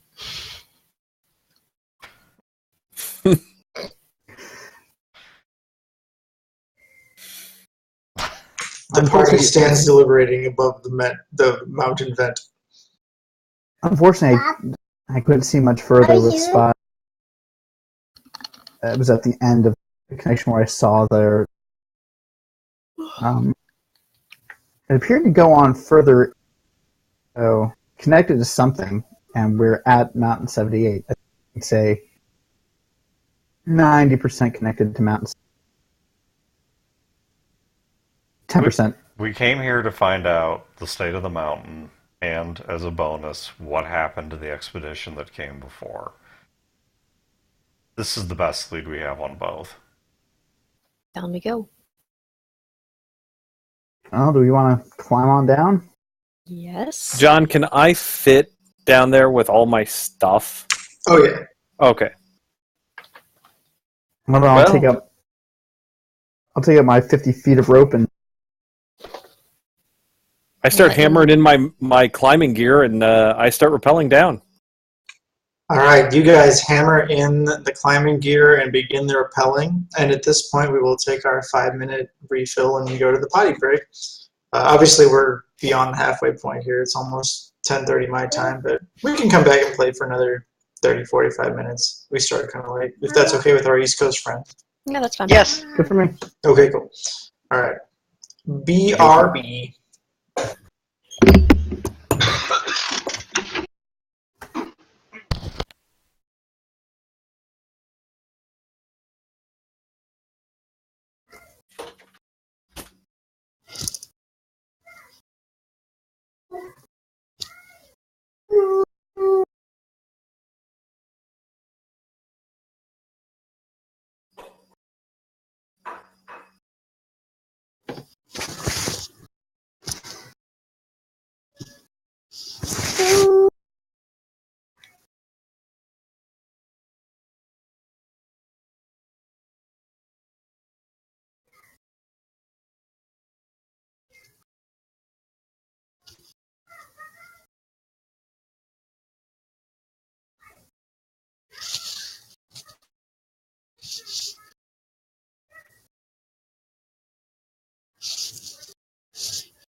Yeah, put that in your mouth, DB.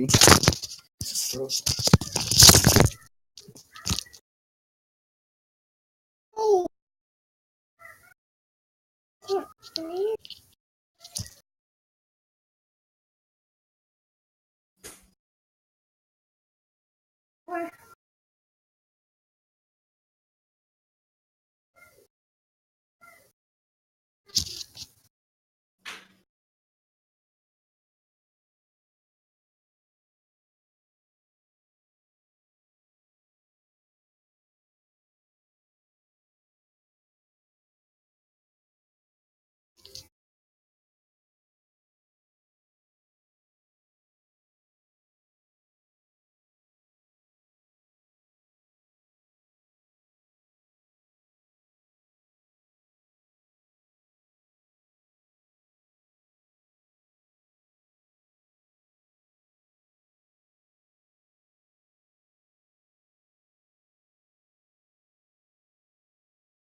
How have you been, Mr. Ed? Oh, good. Just busy. Yeah, we just started a new menu, so last week was kind of nuts, and then we let someone go because of doing some dumb shit on the Facebooks. Yes. Well, you better run Star Wars for us again soon. Yeah, I need to. I don't want that game to just like die. I'm having fun. No, I've got the next session written. It's just timing of things hasn't been the best, unfortunately. No, for sure. I mean, you're not the only one. Definitely. So, but no, I do want to run it soon, especially since we're about the 60% point on the campaign. So Cool. other than that, the brewery I work at, they just got a silver medal at the Great American Beer Fest out in Denver, Oh, Belgian nice. double. So it's pretty good beer.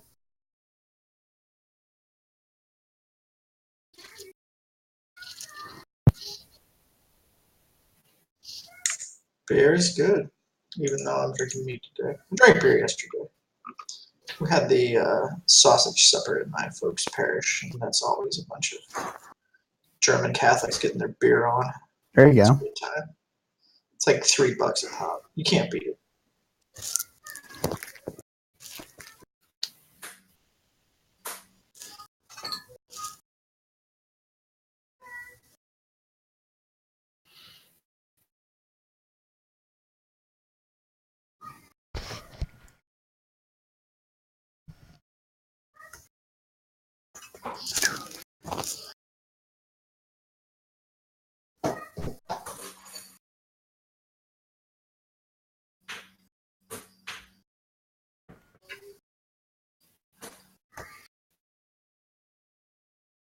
Yeah, I think after this session, I'll actually branch out on my attack spells so it's not all fire and magic missile. Oh, your attack spell. I heard thought you said your tax bill. tax bill. That's Yeah, what I heard like- too, was tax Like, bill. what? Wait a minute. Are you deriving tax advice from this podcast? Because if you are, it's canceled. The choice of an attorney is an important decision. It should not be left solely on Twitch role-playing games. Rando, do you have your PAX ticket? No, But why? because I'm not going to that. But why? Because my You wanna wear that? constant care to keep him from killing himself. Yeah, but Wait, grandparents. by the time he comes back from there, he has. Ed has a little kid. You can hear her right now. He's going to PAX. Don't tell her you're not going to PAX. You gotta come out for at least one party night. We can't have me and George in Philly making a ruckus and not see you at all. It's just not acceptable. I'll see what I can do. All right, I'm taking that as a yes. You know, obviously, because Like Trista's going, so oblivious. clearly I have to do something. Yes, you have to keep Trista company. Otherwise, If you don't keep Trista occupied, it will just degenerate into screaming Billy Joel lyrics to another. It'll be George's wedding all over again. and it like it's a bad. And we know how that ended. Come on, you say that like it's a bad thing. It ended in blood Amazing. and It's literally the favorite wedding Driscoll I've been to. telling the hotel staff that he was... Driscoll getting kicked from the bar and bleeding all over it. Yes. And then when they asked, "Who are you?" and he was like, "I'm John Grant." Yes. Yes, that God. happened. I forgot about that. This is after an old man Freeling fed $300 of whiskey into the 4 people at his table, Oh my including God. himself, me, and Driscoll. Mm-hmm.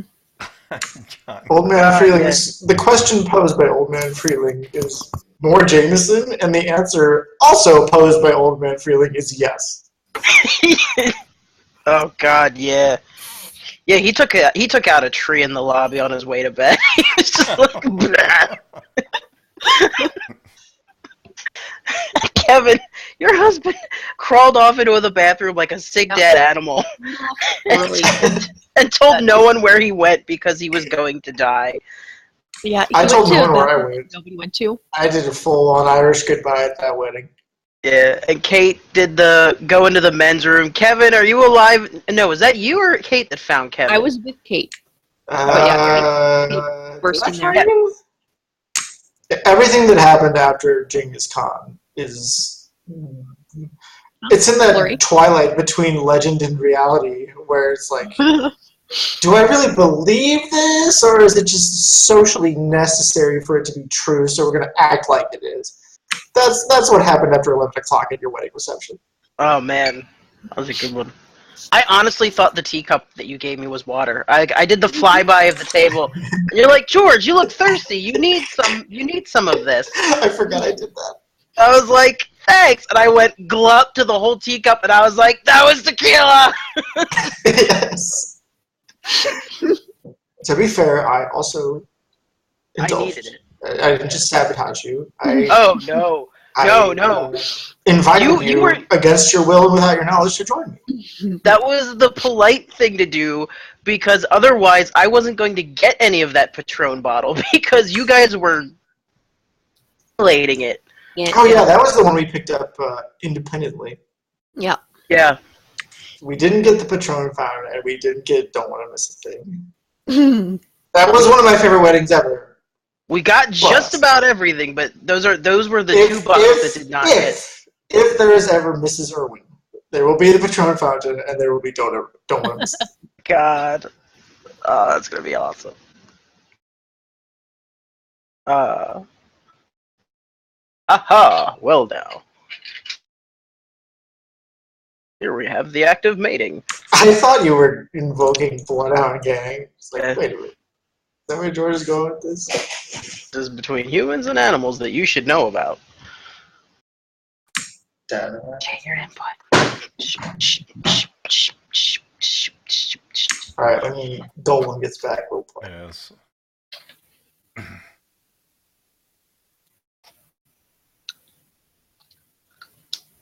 So, John, you're running a module? What is a module?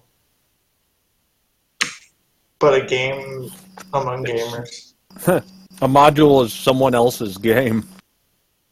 It's their notes. The trick with a module is you use the dungeon, but nothing else. Because...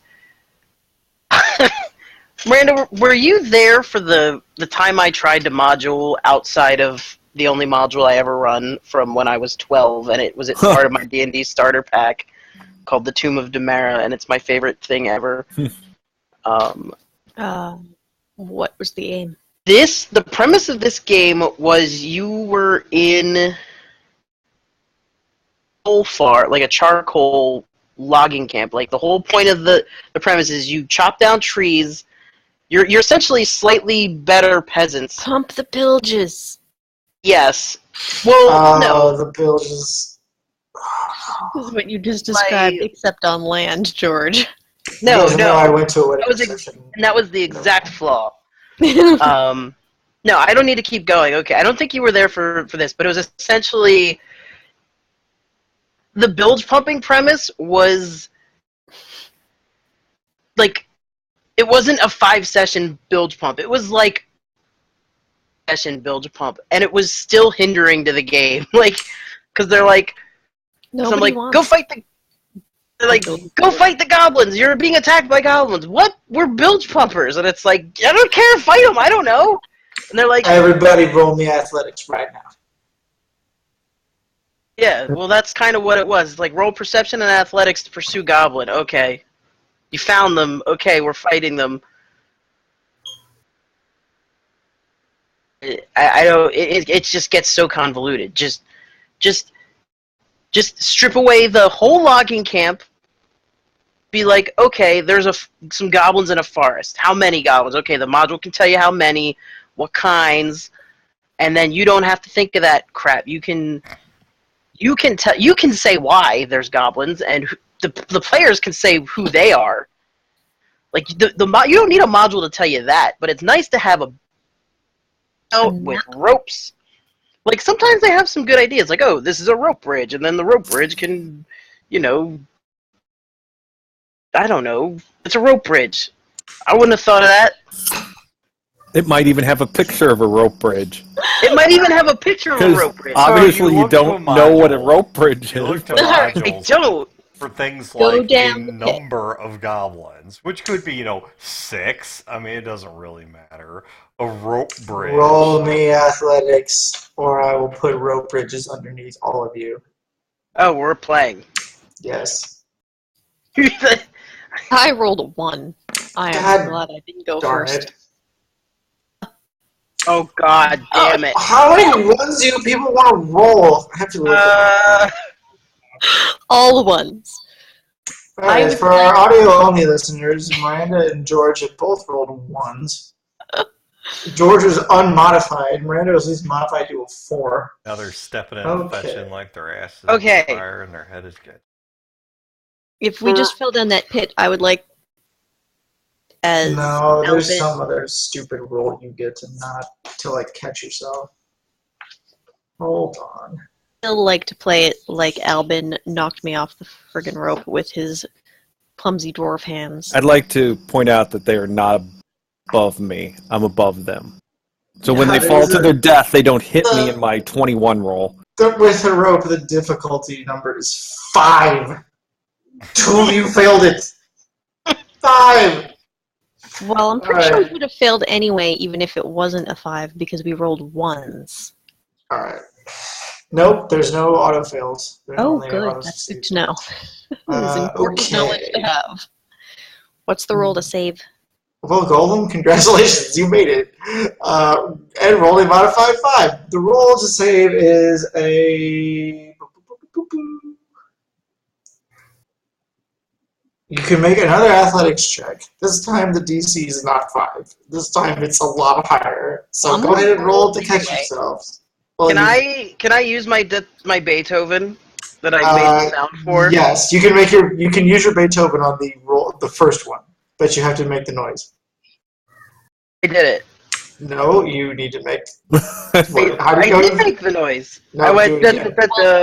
Oh, there you go. All right, there you go. All right, now roll again. If you roll another 2, I'm gonna laugh at you like a lot. Okay. There you What is go. that? Much better. All right. Ah, the Elven people. Fucking mountains. Physics song and myth and legend, known for their grace. Ah! Ah! And it The is final great. person down the shaft and slips and begins flailing and then falls all the way down into a bed of hot coals. No, have her slamming fall on into floor the beneath. soup.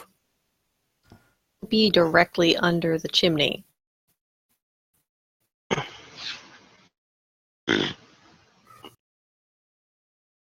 All right, Anna. From the impact and from the heat, before you can yelp up and jump out of it, you take 8 damage. She's gonna roll out of the fire and be like, I hate caves. You know the guy on the mist cover on the CD case? It's just like, ah! That's you. But now that you're all here, more or less in one piece, you can see the exit climbing off to the northwest, and that's all. There's pots, pans, kettles. All right. What's in A this couple soup? of them are full of horribly nasty trash soup. Oh, trash soup. I think I know what these are. John, I'm going to the room to the northwest. The discarded clothing. Just going by the general size and shape of it, what species does it appear to be from? I mean, I know It's approximately human size. approximately human size. Does any of it appear to match? No, it is a haphazard mess. That's what I was guessing. Okay. I draw my rapier. You guys going northwest? Sure. All right. And just to establish, I cast Mage Armor. All right, you slap your mage armor on there. I take the lead. I will go Aha! back. Hey! You make it to the room that Spot saw with the clothes and bedrolls and stuff around it. And you see a bunch of crates of supplies. There's a crate of flour, a crate of grain, and a crate of nails, all banged up against the wall. They could be useful, but they're pretty bulky, and you're not getting them back out of that chimney. You see in addition to your path from the southeast, you see another path going in every cardinal direction. North, east, west, south, all in the same What house. direction is Mount 78 from here? You are underneath Mountain 78. Oh, okay. Well, I head north, unless someone objects. I begin walking north. Does anyone object? I glance through the other doors just to make sure there's nothing like eyes looming in the dark. But other than that, I follow them. There aren't any doors. These are just actually to the west. You do see a pair of closed doors, but otherwise around you, no, you don't see any glowing demon eyes. About the doors. They're closed. Do I pass a door? The time to hesitate is through. No, north there is no doors. Okay. Well, that makes things simpler, actually. So I head north. Quick question about the doors. Are they locked? How do you know? You're not even there. Oh. Apparently Bran is going the other way, and if we don't follow him, he's going to trip into something and die. So, probably... Like a fire. I didn't All trip right. into the fire. I fell into the fire. There is... Bran is the secondary trap disarmer. Primary trap disarming is... He's the kobold mine detector. That's right. Inspector Hector, the mine detector. All right. You are all in a big old room that has even more sacks and crates of stuff. The walls here are finished as well, and there are additional passages off to the east and west. On the northern edge of this room, it looks like it empties out into a smooth hallway.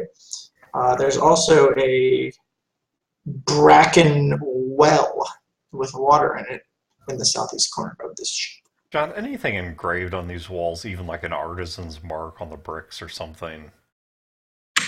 You don't see any artisan's mark, however, you do see crudely drawn Dwarven script.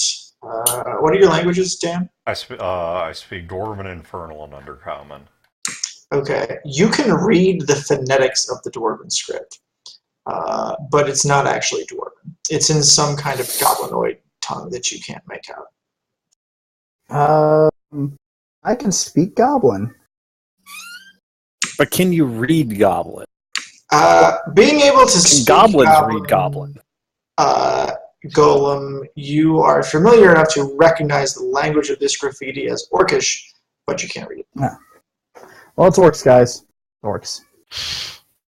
Looks like meat's back on. Oh no! Everybody give me a perception roll, please. If you have a stone sense modification, Dwarves, please apply it. I do. Dun, dun, dun, dun, dun, dun. What would that be? With Why the stone do you thing? all roll once? You I double Only I rolled proof. one so far. Times It's 2 an- proficiency. Alright. You double the proficiency bonus. So that would make it a But 4. what if my proficiency is 0? Well, your proficiency bonus is always... 2, so it's No, it's... So So it's 4.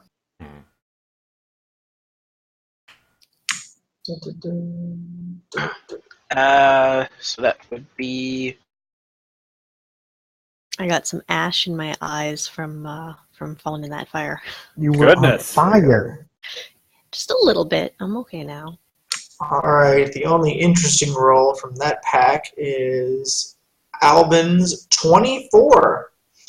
Albin, you notice in the southeast corner of the room, behind a bunch of the sacks of grain, there is a low recessed door, which you press out a little bit with your stone intuition, and it swings open quite freely, leading to a passage to the side.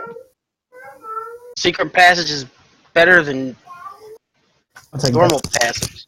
That's my rule. I don't actually have that rule. Nurgrim, is this a good thing? Do we have that rule? Somebody make that Nurgrim rule. shrugs and says, my rule is Ancestors the have secret declared- passage is always better than normal. Suddenly the ancestors have made it a rule. It's on. Ancestors have decided and spoken through Oh, me. they certainly have, Patriarch. They certainly have. Right. Okay, let's go down this damn thing. I go into the secret passage. Should we check for traps? That's what Nurgrim, Yeah, the Nurgrim's supposed to be doing this whole time. see that the ancestors are not insulted by...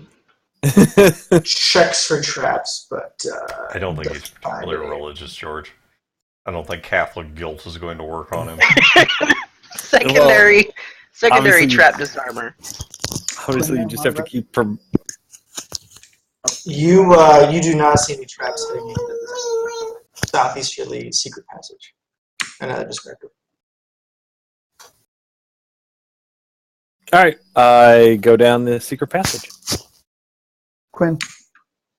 You waltz into the secret passage, Bran, and inside of it you see a well-furnished, finished room, circular, made out of 2 concentric circles. In fact, the middle one, the smaller one, is raised up above the others with crude stone staircases leading up to the top of a platform. And there is a female orc dressed in dress robes. Is she hot? Surrounded. She's not hot. She's quite ugly. Does she have a beard? She does not have a beard. Then Only I'm not dwarf women interested. have beards. I'm totally not interested. There are 2 burlier, but also female orcs surrounding her, hefting maces in their hands. And she is apparently attending to some kind of ritual up inside this inner circle. With my knowledge of religion or could I actually try to figure out what kind of ritual this is? Yes, but just so you know, as soon as they see you, they interrupt the ritual and whip their maces out. I say hi with my warhammer. I mean, that's okay. Roll for your knowledge religion there, Ed. I'll give you the chance. All right. Yeah, I know it. Hey, yeah. Oh boy! Hot. This is No beard, though. a demonic supplication. Of course it is. Guys, we gotta kill him. I thought we were I already was queued up to saying do that. hello with his mace. Yeah, that's right. Warhammer and/or mace. That's right. Makes sense. Because those are totally the same. Mm-hmm. Just like my tankard and flask, totally the same thing. Is the Yes. initiative still based off Dex? Yes. Yeah. All right, cool. Is it just Dex? I think it can be modified by skills and stuff, but generally yes. Okay. Keep forgetting to just write it down so I don't have to ask you. Out of 1. Well, you didn't roll 1 that time. Bam.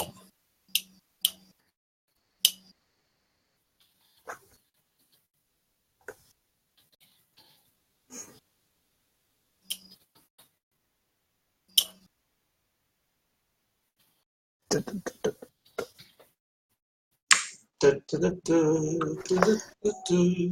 dun, dun, dun, dun, dun, dun, dun.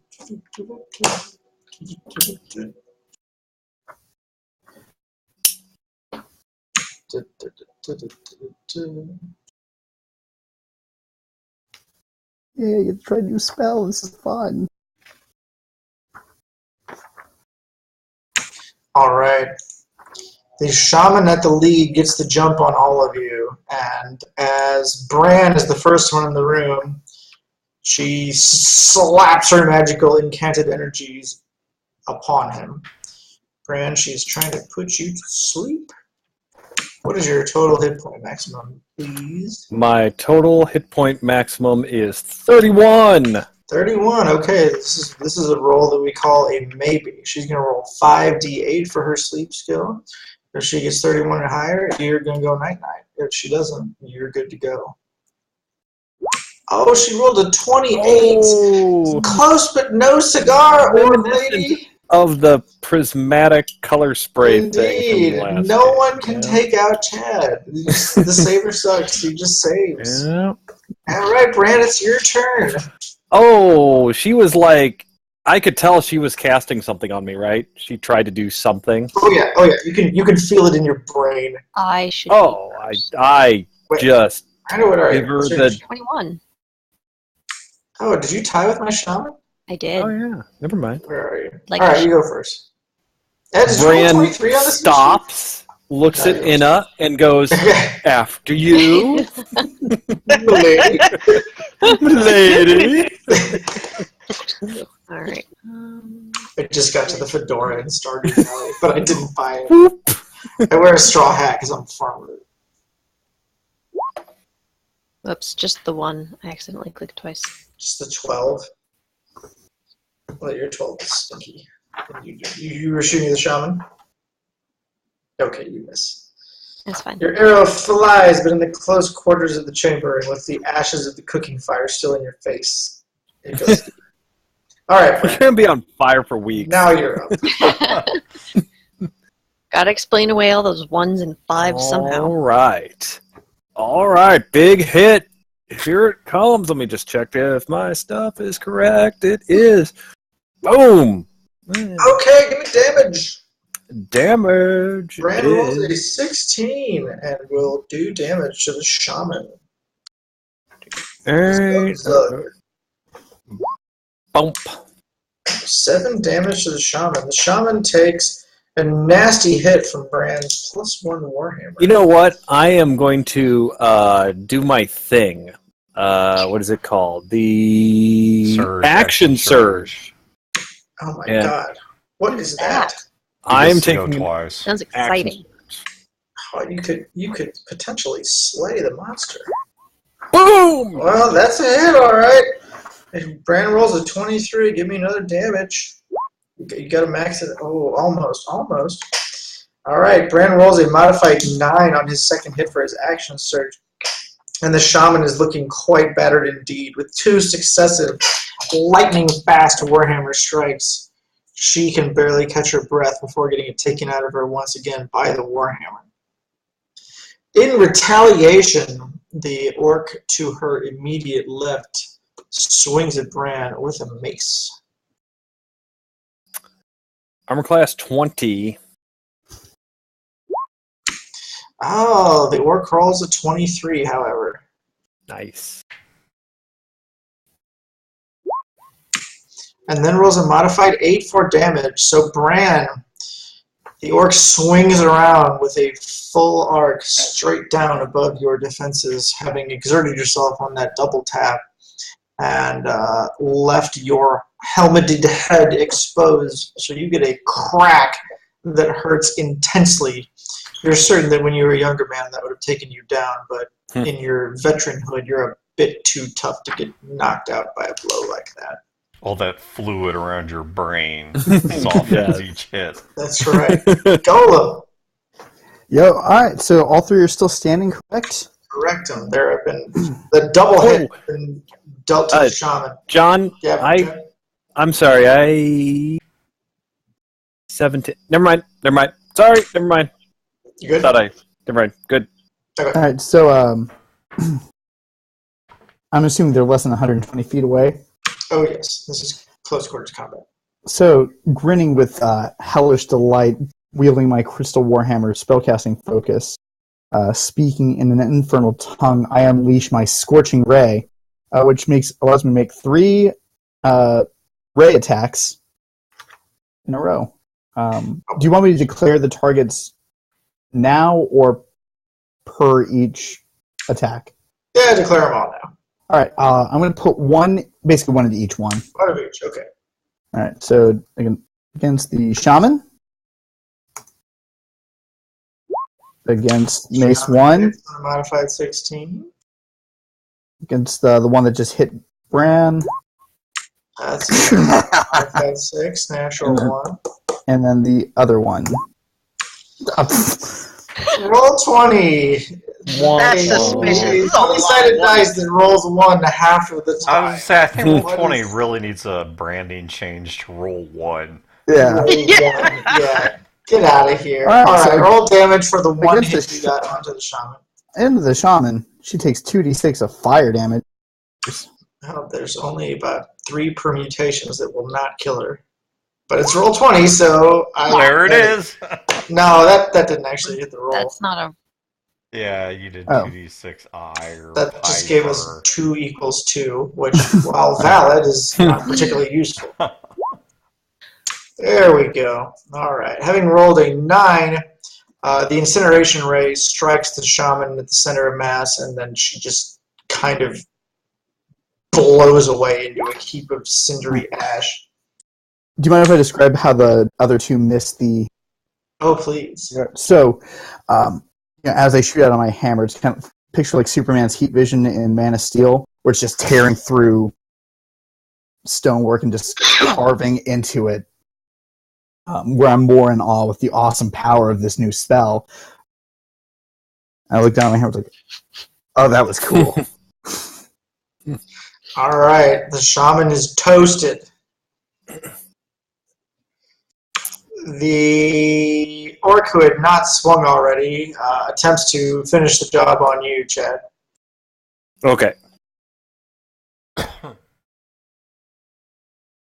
Wait, he's gonna attack. Oh, okay. Never mind. Yes, but Okay. on a modified 10, she gets nothing. And it is Edwin's turn. Hold on a second. Let me see if I can do something. Expended 2 spells.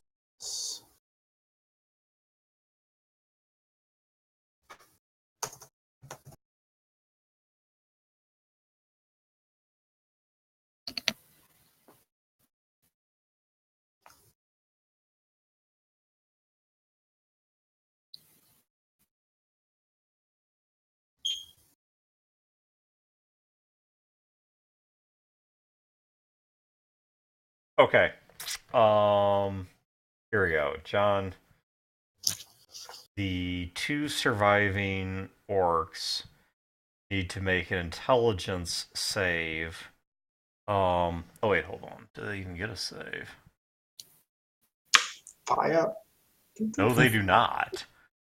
They only get a save if they actually focus on it. Okay, so the fallen orc, her guts burst open, Gross. and a pair of hellish, many-legged, many-eyed worms, very large ones. I mean, think like the size of a man's arm, crawl from her abdomen and begin making all haste towards the 2 surviving orcs. What's this spell called? Minor illusion. Gross. It's super cool until you say it's minor. The creature uses action to examine. Okay. Yeah, only if they attempt to actually examine it do they have a chance to realize it's not real. Otherwise, it is 100% real to them. There's no base save. All right, they flip out and start screaming. They're like, ah! Did they run away?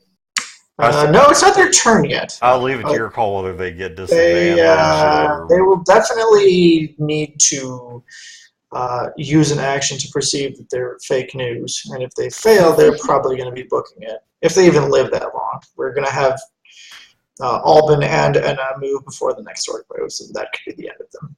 So, Jorbus, you are up. Okay. I'm just gonna walk up and hit one with my warhammer. Hit the one that goes first. Okay.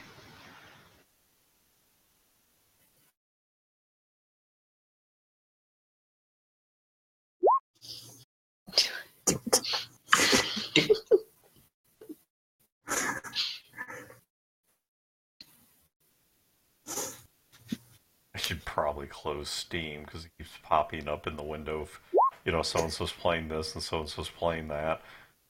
Eventually it's going to be like, All right. somebody affiliated with the podcast is playing Honey Pop or something. Yeah, Wayne. Somebody named Wayne. Wayne is playing Heyoto for boyfriend.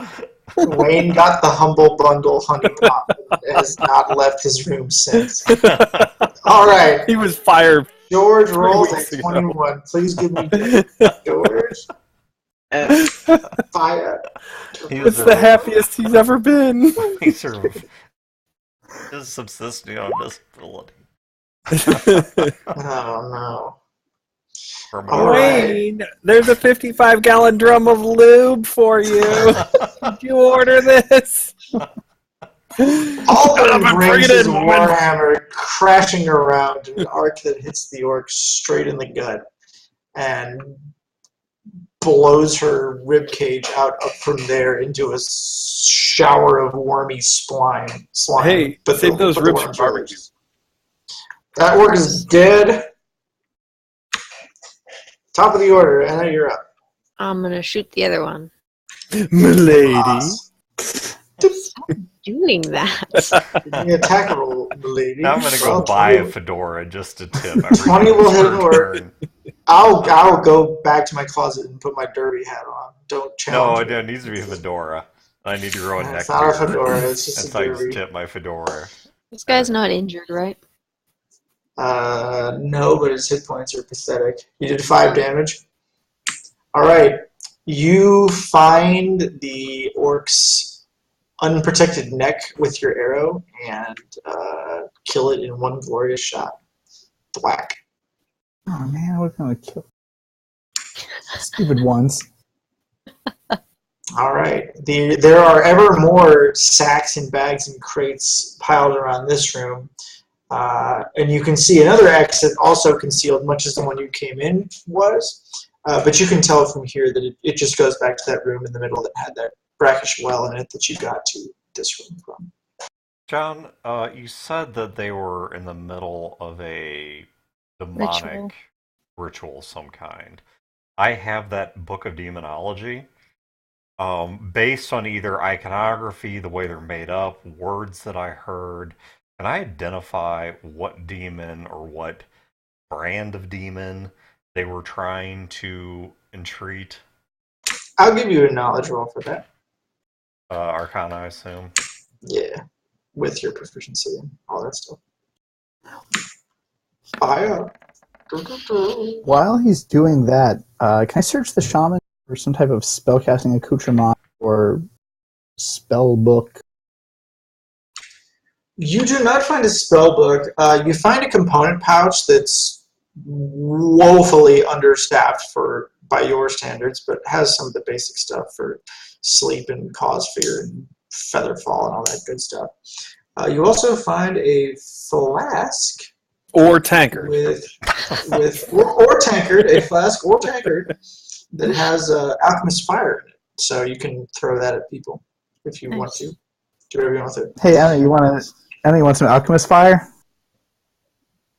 No, On I'm her Edwin, ass. you are able to tell from the configuration of the little ritual circle that this shaman had dug out that she was attempting to entreat Thrakash. That's what I'm worried about. I would Alright. like to help any of the actual circle on the floor Yeah, I'm gonna do anything be I easily can to reused. break any of her summoning stuff.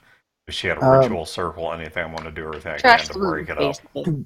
Do we have You enough can time for trash it with no problem. Do we have enough time for me to ritually cast protection from? How long does the ritual take? I think it's 15 days. Before I answer this, you have enough time Usually to they're- try whatever you want to try, but I'm not going to guarantee that someone's not going to come into this room while you're on hour 7 of whatever. right. No, I think Rituals are typically 15 minutes. it's like per spell level or something weird. It's Well, pretty. if we've got enough time generous. to attempt anything, I'm gonna start working on a particle repeater.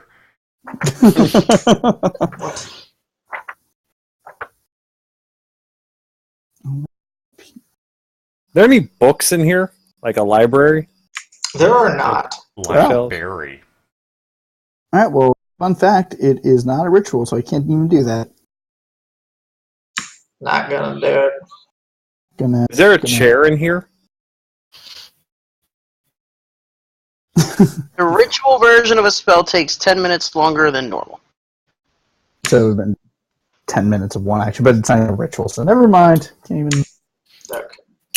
I need to learn With the reveal that the ritual was set to summon Thrakash, and having crossed into Tuesday Eastern Time, we will end the session for this evening. I will suspend XP recalculation for the moment, because we're in the middle of an adventure. But rest assured that everyone got the bonus for putting away the cell phone and all that stuff, and that the pinata of experience at the end of this two-parter will be larger than the one-parters that we've had so far. Yay, XP pinatas. Hooray! And now I'm wearing the orc chick's shoes. My gird. Gersh bumps. Cool. Fire. Down there. Take you to bed.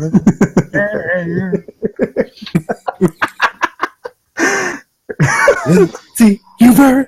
All right. Thank you again for joining us for this slightly shorter episode of Ironblood Dwarves this evening. We will be back at our usual rumpusing selves on October 23rd, and we hope you'll join you then. You'll join you. We hope you'll join us then, and or consume it after the fact in the medium of your choosing. What are you doing? Smooth so dark. Oh yes, to live long and prosper. You guys are all rascals. All right, folks. Have a good night. Thank you. Good games. All right.